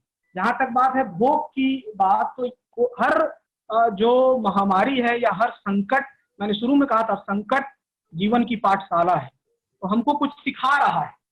अब आपके और हमारे ऊपर निर्भर करता है कि हम उससे कितना सीख लेते हैं। हम भोगवाद की ओर प्रवृत्त होंगे तो भोगवाद, कहीं ना कहीं भोगवाद पर जाने के लिए किसी को कोई मनाही तो है नहीं, वो जा सकता है, लेकिन मैं नहीं ऐसा समझता हूँ। ये एक हमारी सभ्यता और हमारी संस्कृति पर के लिए ये महामारी चुनौती बन के आया है, और इस चुनौती को स्वीकार करते हुए मनुष्य को अपने आप को बदलना ही पड़ेगा, सीखना पड़ेगा। आप देखिए, पूरा विश्व का उदाहरण आपके सामने मौजूद है, क्योंकि पूरा विश्व, जिसको आप ग्लोबल विलेज कहते थे, विश्व को एक गांव की संज्ञा देते थे, उस जिस समय प्लेग आया था, प्लेग द्वितीय विश्व युद्ध के बाद जो भारत में आया, या स्पेनिश फ्लू आया, स्पेनिश फ्लू इसलिए आया क्योंकि जो सैनिक द्वितीय विश्व युद्ध में हमारे धकेल दिए गए थे जबरन भारत के, वो जब वापस आए तो उनके साथ स्पेनिश फ्लू आ गया।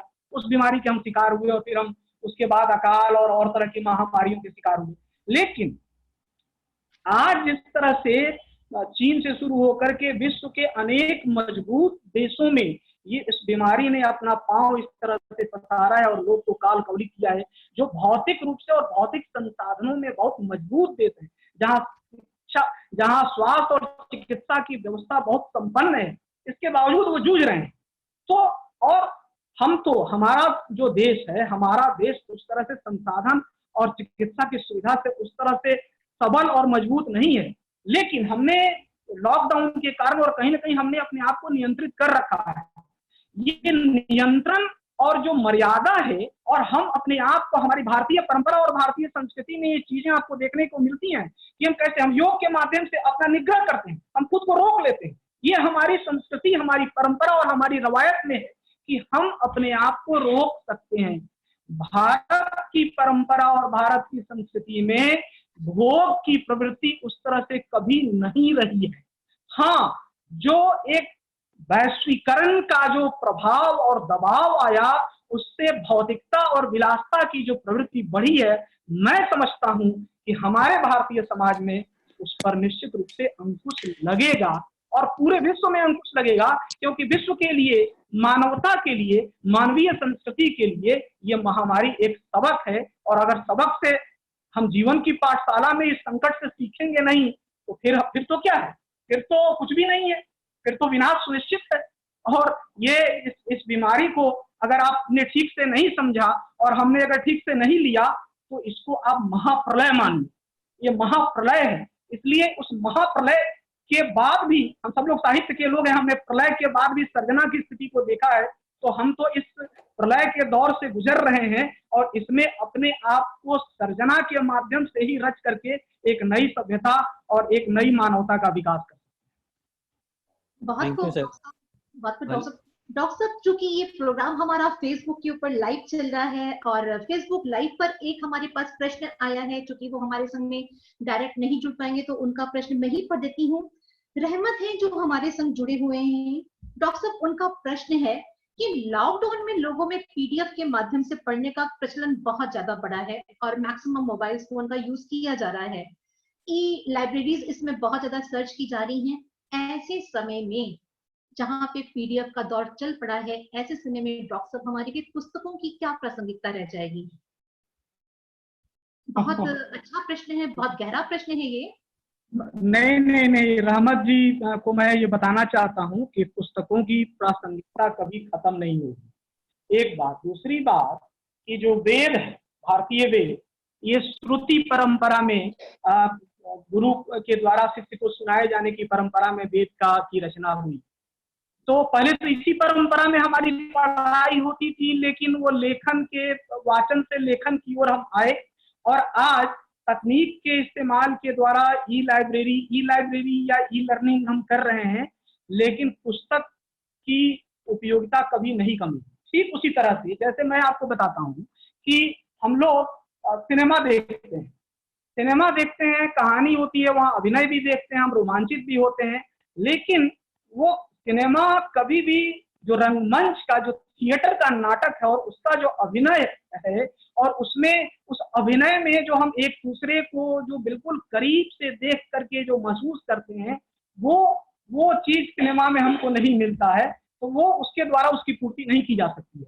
ठीक उसी तरह से जैसे आज हम और आप टेक्नोलॉजी के माध्यम से हम बात कर रहे हैं, लेकिन इसका मतलब ये नहीं है कि जब सामान्य स्थिति होगी तो जो जीवंत सेमिनार कॉलेज में या संस्थाओं में ऑर्गेनाइज होते थे वो बंद हो जाएंगे, क्योंकि वहाँ जो आमने सामने की जो बातचीत होती है और वहाँ या क्लासरूम में जो हम टीचिंग कर रहे होते हैं आमने सामने, और उसमें जो हमारे चेहरे, हमारे विद्यार्थी के, हमारे श्रोता के चेहरे के जो हाव भाव होते हैं, जो आपकी प्रतिक्रिया होती है, वो कहीं ना कहीं बोलने वाले को या अभिनय करने वाले को रोमांचित करता है और वो रोमांच उसके उत्साह को, उसकी कलात्मकता को और उसकी कलात्मक ऊर्जा और शक्ति को बढ़ा देता है। इसलिए लेखक के लिए जो लेखकीय पुस्तक है या कोई भी पुस्तक जो लिखी जाती है, उसकी उपयोगिता कभी भी कम नहीं होने वाली है ई लर्निंग के द्वारा। दीदी, बहुत अच्छा जवाब दिया आपने। डॉक्टर साहब, हमारे साथ में प्रोमिला जी आ रही हैं, हैंड रेज हो रहा है उनका। डॉक्टर प्रोमिला जी, अगर आप सुन पा रहे तो प्लीज आप प्रश्न पूछिए। नमस्ते सर, मेरी आवाज आ रही है? हाँ, हेलो जी। हाँ सर, जैसे कि सर जैसा कि आपने कहा कि सब कुछ रचनात्मकता ही है, तो अभी जो समय चल रहा है, इस समय में जैसे कुछ लोग अपने लेखन के माध्यम से या सोशल मीडिया पर जिस भी तरह से, कि इस समय में भी लोग नफरत फैलाने से, अपनी भाषा से मतलब बाज नहीं आ रहे हैं, तो उसे हम क्या कहेंगे सर, कि उसका दृष्टिकोण रचनात्मकता में उसका क्या दृष्टिकोण है? जी, मैं आपको बताऊं, मैंने सबसे पहले विवेकानंद की चर्चा की थी और मैंने विवेकानंद के बारे में कहा था कि विवेकानंद ने कहा था लेख के समय में काम करते हुए कि आप अफवाहों से बचें, और आज भी सरकार भी कह रही है और हम सब लोग कह रहे हैं कि अफवाहों से बचें। वो रचनात्मकता नहीं है, वो अफवाह फैलाने का एक प्रयास है। एक बात। दूसरी बात कि कोई भी रचना समाज को जोड़ती है, वो सकारात्मक करती है, तोड़ती नहीं है। तीसरी बात कि मैंने आपको कहा था कि सूचनाओं के तंत्र ने इस इंफोडेमिक में, इस जो पेंडेमिक है, इसमें एक तरह से इंफोडेमिक की स्थिति उत्पन्न कर दी है। महामारी के समय में सूचनाओं की महामारी, और सूचनाओं की महामारी के कारण हमारे मन में भय और अनिश्चितता का बोध उत्पन्न होता है। और कहीं ना कहीं उस तरह के, मैंने आपको कहा उसकी इशारतन मैंने बातें की थी कि बहुत सारे ऐसे मीम, बहुत सारे ऐसे व्हाट्सएप पे मैसेज इस तरह के आ रहे हैं जो समाज को तोड़ने वाले होते हैं। कोई भी लड़ाई वैश्विक महामारी से, ये जो लड़ाई है, ये समाज को तोड़ करके नहीं, समाज को जोड़ करके, इकट्ठा रख के, एक सूत्र में बांध करके जीता जा सकता है। और जो लोग भी इसको एक सूत्र बांधने में या इसको जोड़ने में लगे हुए हैं, मैं उनको सलाम करता हूं। और मैं कहता हूं कि मैं इस वक्तव्य के माध्यम से यही बताना चाहता हूं कि ये देश में पूरी संभावना है, क्योंकि हमारा देश अब इस आधुनिक युग में, वैज्ञानिकता के युग में, पूरा विश्व जिस तरह से आगे बढ़ रहा है, हमारे देश में संसाधन भले कम हो, हमारे देश में चिकित्सा की क्षमता भले ही जो विकसित देश है उनसे कम हो, लेकिन हमारे देश में जो जज्बा है और हमारे देश में जो आंतरिक शक्ति है, वो आंतरिक शक्ति हमारी एकता की है, और हम मिल करके ही इस महामारी को परास्त कर सकते हैं। और मैं आशावादी हूं और मैं उम्मीद करता हूं कि हम लोग इससे जीतेंगे। डॉक्टर साहब, बहुत सारगर्भित हमारा कार्यक्रम चल रहा है और एक से एक प्रश्न आ रहे हैं, फेसबुक पे आ रहे हैं, हमारे चैट बॉक्स में आ रहे हैं। डॉक्टर साहब, चैट बॉक्स में हमारे पास एक प्रश्न आया है श्री धर्म जी का। वो लिखते हैं कि मेरा प्रश्न यह है कि कुछ लोग लॉकडाउन में रहते हुए डिप्रेशन का शिकार हो रहे हैं, बहुत ही चिड़चिड़े हो रहे हैं। आपने बहुत ही सारगर्भित बताया, लेकिन उनका प्रश्न ये है कि हम अपनी क्रिएटिविटी को जगाएं कैसे? हम क्रिएटिव होना तो चाहते हैं, लेकिन हम अपनी उस क्रिएटिविटी को जगाएं कैसे? ये बहुत अच्छा सवाल है, और ये सवाल मेरा भी है जो उनका सवाल है। मेरा सवाल ये है कि कई बार क्या होता है, हमको लगता है कि एक मानसिक रूप से एक गतिरोध आ गया जीवन में। हम जिस तरह की परिस्थिति में जी रहे हैं, हम जिस तरह से रह रहे हैं, जिस तरह की स्थितियों का मुकाबला कर रहे हैं, काम करते करते एक तरह की ऊब और एक तरह का गतिरोध, और एक तरह का लगता है कि सब कुछ रुक गया है, ठहर गया है। और उस ठहराव के बोध के कारण हमारे भीतर एक व्यर्थता बोध, मैंने पहले भी कहा था, उससे चिड़चिड़ापन आ रहा है। तो इसके लिए बेहतर तरीका यही है कि हम अपने आप को आत्म केंद्रित करें, हम अपने आप को अंदर से जगाएं। हम योग भी कर सकते हैं, प्राणायाम भी कर सकते हैं, हम यदि आध्यात्मिक आप हैं, आपका विश्वास हो, तो आप मेडिटेशन भी कर सकते हैं, अपने आप को ध्यान भी आप कर सकते हैं, या आप कोई रचनात्मक काम करें। अब रचनात्मक काम करने से मेरा अभिप्राय है कि आप बागवानी में, अगर आपका कोई बागवानी है, कोई फूल पौधे, उसमें पानी पटाएं, उसमें भी आपका दिमाग बटेगा। आप किचन में कुछ काम कर लें, आप घर की सफाई कर लें, आप बाकी कामों में अपने आप को व्यस्त रखें, दोस्तों मित्रों से बात करें, इस तरह की वेबिनार में भाग लें, पूछें, संवाद करें, वार्तालाप करें, और यही इन चीजों से आपको बाहर निकाल सकता है। मैं ऐसा समझता हूँ। बहुत बहुत धन्यवाद डॉक्टर साहब। प्रश्न तो बहुत सारे हैं, लेकिन समय की अपनी बाध्यता भी है, तो प्रश्न का यह दौर समाप्त करते हैं। डॉक्टर साहब, जैसे कि आपने कहा कि हमें इस लॉकडाउन में डिप्रेशन से बचना चाहिए और अपनी क्रिएटिविटी को शो करना चाहिए। तो डॉक्टर, जब शुरू में लॉकडाउन हुआ, छोटी सी बात है, अपनी पर्सनल करूंगी, जब शुरू में लॉकडाउन हुआ तो कोई दो राय नहीं कि मैं भी थोड़ा सा डरी, भयभीत हुई कि कैसे होगा, क्या होगा, सब ठीक होगा या नहीं होगा। धीमे धीमे धीमे धीमे अभ्यस्त हुए और फेसबुक और व्हाट्सएप के ऊपर पति पत्नी से संबंधित डॉक्टर बहुत सारे मैसेज आने शुरू हुए। तो आपको मेरी आवाज आ रही है डॉक्टर? डॉक्टर, मेरी आवाज आ रही है आपको? जी जी, लाउड बोलें। तो डॉक्टर साहब, उन सारे मैसेजेस को पढ़ के मेरे मन में एक बात आई कि यदि मैं पत्नी ना होकर पति होती, स्त्री ना होकर मैं पुरुष होती, और इस लॉकडाउन का लंबा समय हमको अपनी पत्नी जी के संग में बिताना पड़ता, तो मेरी दशा क्या होती। तो मैंने अपने हस्बैंड के नाम से एक कविता लिखी, थोड़ी सी हास्य कविता है, और पुरुष प्रधानता को ही मैंने उसमें जाहिर करने की कोशिश की है। तो अगर आपकी अनुमति हो तो वो मैं सादर आपको समर्पित कर दूं। हाँ सुना है। तो डॉक्टर साहब, मैं स्त्री नहीं हूँ, मैं इस समय पुरुष हूँ। मैं डॉक्टर लक्ष्मी नहीं हूँ, मैं अपने हस्बैंड के नाम से, चूंकि मैंने ये लिखी है, तो फिर मैं इस समय मिस्टर अजय जैन हूँ। तो डॉक्टर साहब, वो कविता मैं आपको समर्पित करती हूँ, जितने लोग सुन रहे हैं उन सबके लिए भी। और शायद आप लोग प्लीज अपने अपनी जगह पे रख के देखिएगा कि कहाँ पे हम खड़े उतर रहे हैं। तो डॉक्टर साहब, लाइन है, हस्बैंड कह रहे हैं कि जीवन साथी संग लॉकडाउन में, जीवन साथी संग लॉकडाउन में कुछ गुजरे पलियों आज, सोए पत्नी बिस्तर पर, हमको करने पड़ते सब काज, सुबह की चाय बिस्कुट के संग बिस्तर पर पहुंचाए, तब भी अपनी पत्नी के नखरों को हम ना कम कर पाए,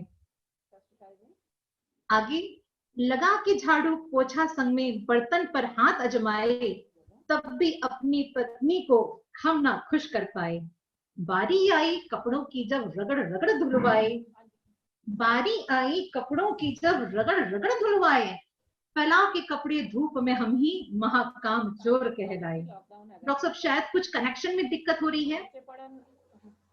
नहीं, आप बताएं, मैं सुन रहा हूँ। जी जी जी। तो डॉक्टर साहब, थोड़ी सी ये कविता आगे भी लिखी थी, चूंकि समय की बाध्यता है तो मैं बहुत ज्यादा इसको आगे लेके नहीं चल रही हूँ। कभी जब हम लोग व्यक्तिगत परामर्श करेंगे तब मैं आपको ये पूरी कविता सुनाऊंगी जरूर, क्योंकि आगे की कविता थोड़ी चुटीली है, तो उसको मैं इसी जगह पे रोक लेती हूँ। और इसी के साथ हम चलते हैं अपने वेबिनार के समाप्ति की ओर। बहुत ही सारगर्भित वेबिनार रहा हमारा, बहुत ही सारगर्भित परिचर्चा हुई लॉकडाउन के विषय पर, लॉकडाउन के संकट के विषय पर, लॉकडाउन के संकट के समय में हम किस तरह से डिप्रेशन की अवस्था से निकले हैं। लक्ष्मी जी, हाँ जी सर। ये दो प्रतिभागी हैं, उनके प्रश्न जो हैं जरा उनको ले लीजिए, छोटे छोटे प्रश्न हैं।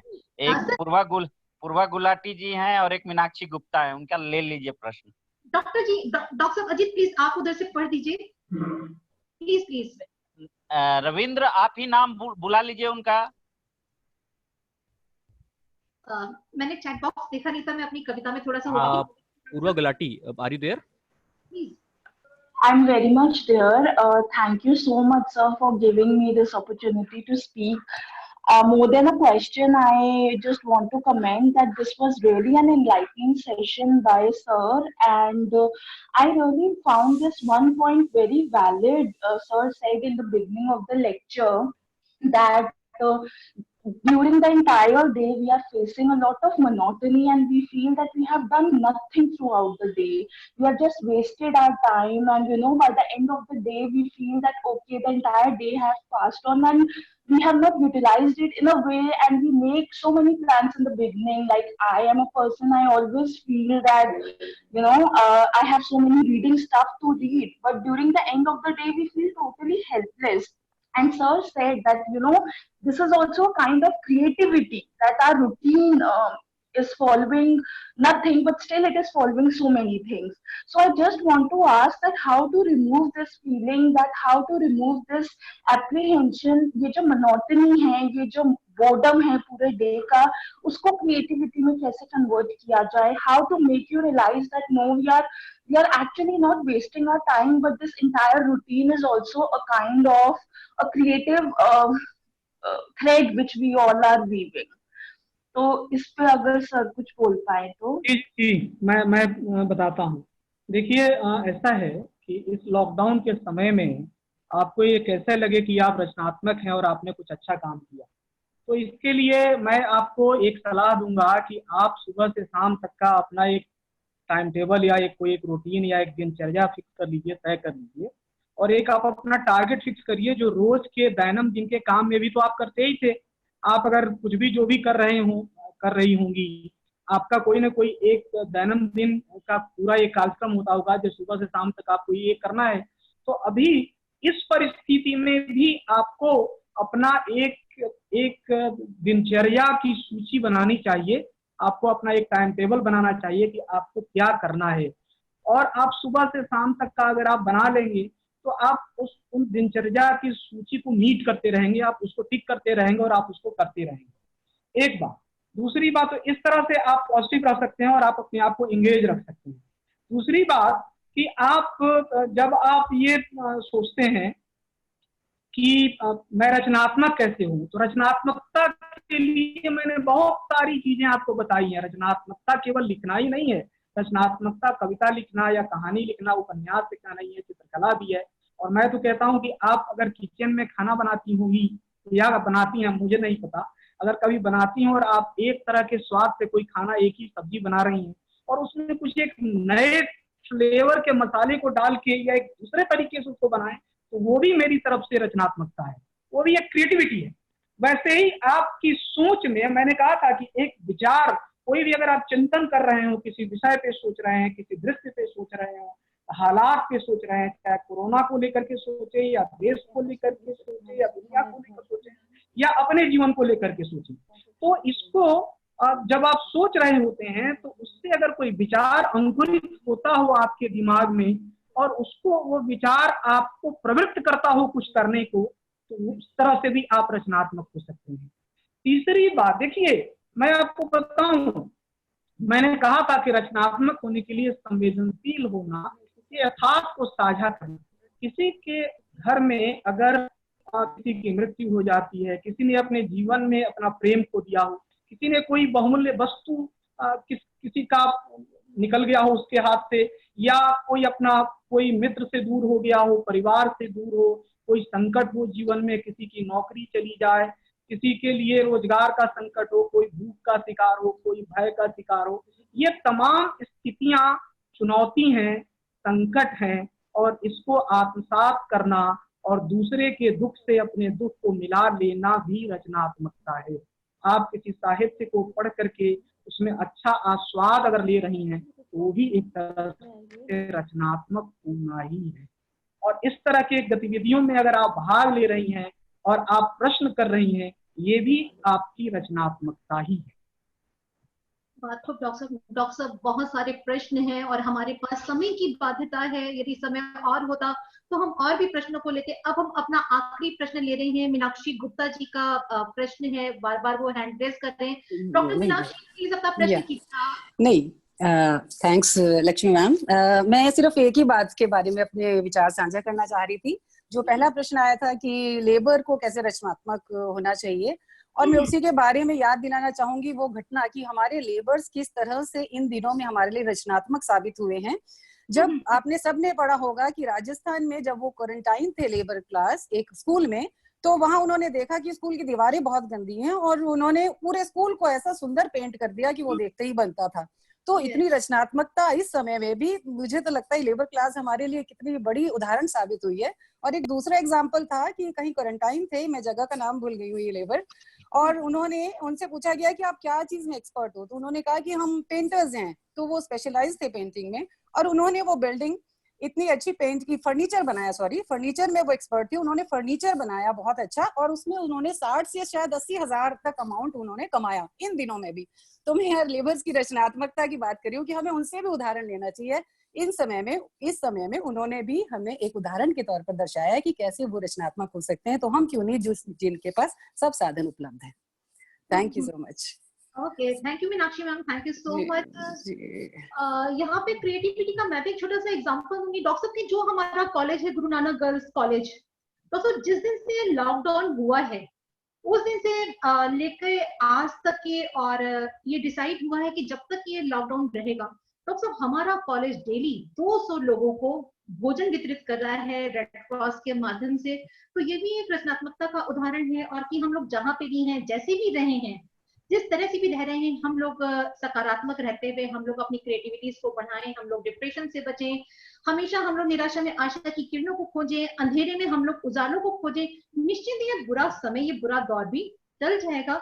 डॉक्टर साहब, इन्हीं शब्दों के साथ में मैं आपका बहुत बहुत धन्यवाद करती हूँ कि आपने मेरे आग्रह, मेरे निवेदन को स्वीकार किया और मेरे महाविद्यालय के साथ में जुड़कर आपने ये इतना सारगर्भित वेबिनार आयोजित किया। मैं बहुत बहुत धन्यवाद आपको ज्ञापित करती हूँ। और डॉक्टर अजीत जी, बहुत लंबा डिस्कशन हुआ डॉक्टर साहब हमारा, और जिस तरह से आपने एक बड़े भाई की भांति हमें सहयोग दिया, आप छोटे छोटे बिंदुओं को, क्योंकि डॉक्टर साहब मैं बार बार इस बात को कहूंगी कि ये हमारा पहला प्रयास है, टेक्नोलॉजीज की हमें नॉलेज नहीं थी कि किस तरह से वेबिनार करना है, किस तरह से टेक्नोलॉजीज को डील करना है। डॉक्टर साहब जिस तरह से आपने आश्वस्त किया, जिस तरह से आपने उत्साहवर्धन किया, डॉक्टर साहब मैं हृदय की गहराइयों से आपकी आभारी हूँ। डॉक्टर साहब ज्ञानतोष जी, और साथ ही में बहुत बहुत आभार हमारी प्राचार्य, हमारे महाविद्यालय की प्राचार्य डॉक्टर वीरेंद्र गांधी जी का, कि उन्होंने मेरे आग्रह, मेरे निवेदन, मेरे अनुरोध पर की एक कोशिश, मैंने कहा कि मैम एक ऐसा हो सकता है, उन्होंने कहा कि लक्ष्मी करिए। बहुत बड़ी ये बात थी कि हम ऑनलाइन एक रिस्क लेने जा रहे थे, और मैम ने कहा कि आप करिए, और शायद अगर आज दोनों कॉलेजेस के सहयोग से ये वेबिनार आयोजित हुआ है, तो इसमें डॉक्टर वीरेंद्र गांधी जी का बहुत बड़ा योगदान है। अगर उनका सहयोग ना होता, अगर उनकी सहमति नहीं होती, और अगर डॉक्टर ज्ञानतोष झा जी अगर हमें अनुमति ना देते डॉक्टर साहब, तो शायद हम लोग इतने अच्छे विषय पर परिचर्चा ना कर पाते। तो डॉक्टर साहब हृदय की अनंत गहराइयों से आपका बहुत बहुत धन्यवाद, दोनों प्रिंसिपल का धन्यवाद, डॉक्टर अजीत जी का धन्यवाद, और हमारी जो कि आत्माराम कॉलेज की जो AQSC की कन्वीनर हैं डॉक्टर विनीता तुली जी, आपका धन्यवाद। और इस समय जितने भी लोग हमें सुन रहे हैं, देख रहे हैं, उन सबका धन्यवाद कि आप लोगों ने समय निकालकर हमें देखा, सुना। निश्चित ही आपके विचार डॉक्टर बहुत सारगर्भित थे, और बहुतों को कहीं ना कहीं पे प्रेरणा पुंज मिला होगा, कहीं पे आशा की एक किरण मिली होगी कि हाँ, अभी बड़े हुए लॉकडाउन में अगर हम नहीं कर पाए, तो हम अपने अंदर की छिपी हुई प्रतिभा को निखार सकते हैं। वो प्रतिभा जो केवल हमारा विस्तार, केवल हमारी रचनात्मकता का सृजन नहीं करेगी, बल्कि उसका प्रभाव पड़ेगा हमारे सबसे पहले परिवार के ऊपर। अगर हम कोई भी क्रिएटिविटी कर रहे हैं, तो उसका सबसे अधिक प्रभाव पड़ता है हमारे परिवार के ऊपर, और अगर वो और सकारात्मक है, तो उसका दूसरा प्रभाव पड़ रहा है हमारे समाज पर। समाज से होते हुए वो राज्य, और राज्य से होते हुए वो देश तक पहुंच जाता है। और इस तरह से हमारी एक छोटी सी कोशिश, एक लघु प्रयास कहीं ना कहीं देश के विकास में भी अपना अवदान दे पाता है। डॉक्टर, इन्हीं शब्दों के साथ मैं अपनी वाणी को विराम दे रही हूँ। आप सभी का बहुत बहुत धन्यवाद, और आप सभी को एक बात कहनी है कि आप लोगों ने अपने सर्टिफिकेट्स के लिए बिल्कुल भी परेशान नहीं होना है। आपका सर्टिफिकेट हमारी जिम्मेदारी है 10 दिन के अंदर, क्योंकि आप सभी लोगों ने रजिस्ट्रेशन किया हुआ है, आपकी रजिस्ट्रेशन आईडी मेरे पास है, आपकी मेल आईडीज हमारे पास है। आप लोगों को कोई भी फोन करने की आवश्यकता नहीं, कोई भी मेल करने की आवश्यकता नहीं। 10 दिन के अंदर आपका सर्टिफिकेट आपकी मेल के ऊपर होगा। आप लोग अपनी मेल को चेक करिएगा। इन्हीं शब्दों के साथ आप सब लोग स्वस्थ रहें, आनंदमय रहें, और लॉकडाउन का यह समय पूरे निश्चिंतता पूर्वक निकले। सभी लोग जहां पे भी हैं, ईश्वर उन सबको स्वास्थ्य प्रदान करे, सबको दीर्घायु प्रदान करे, और यह संकट टल जाए।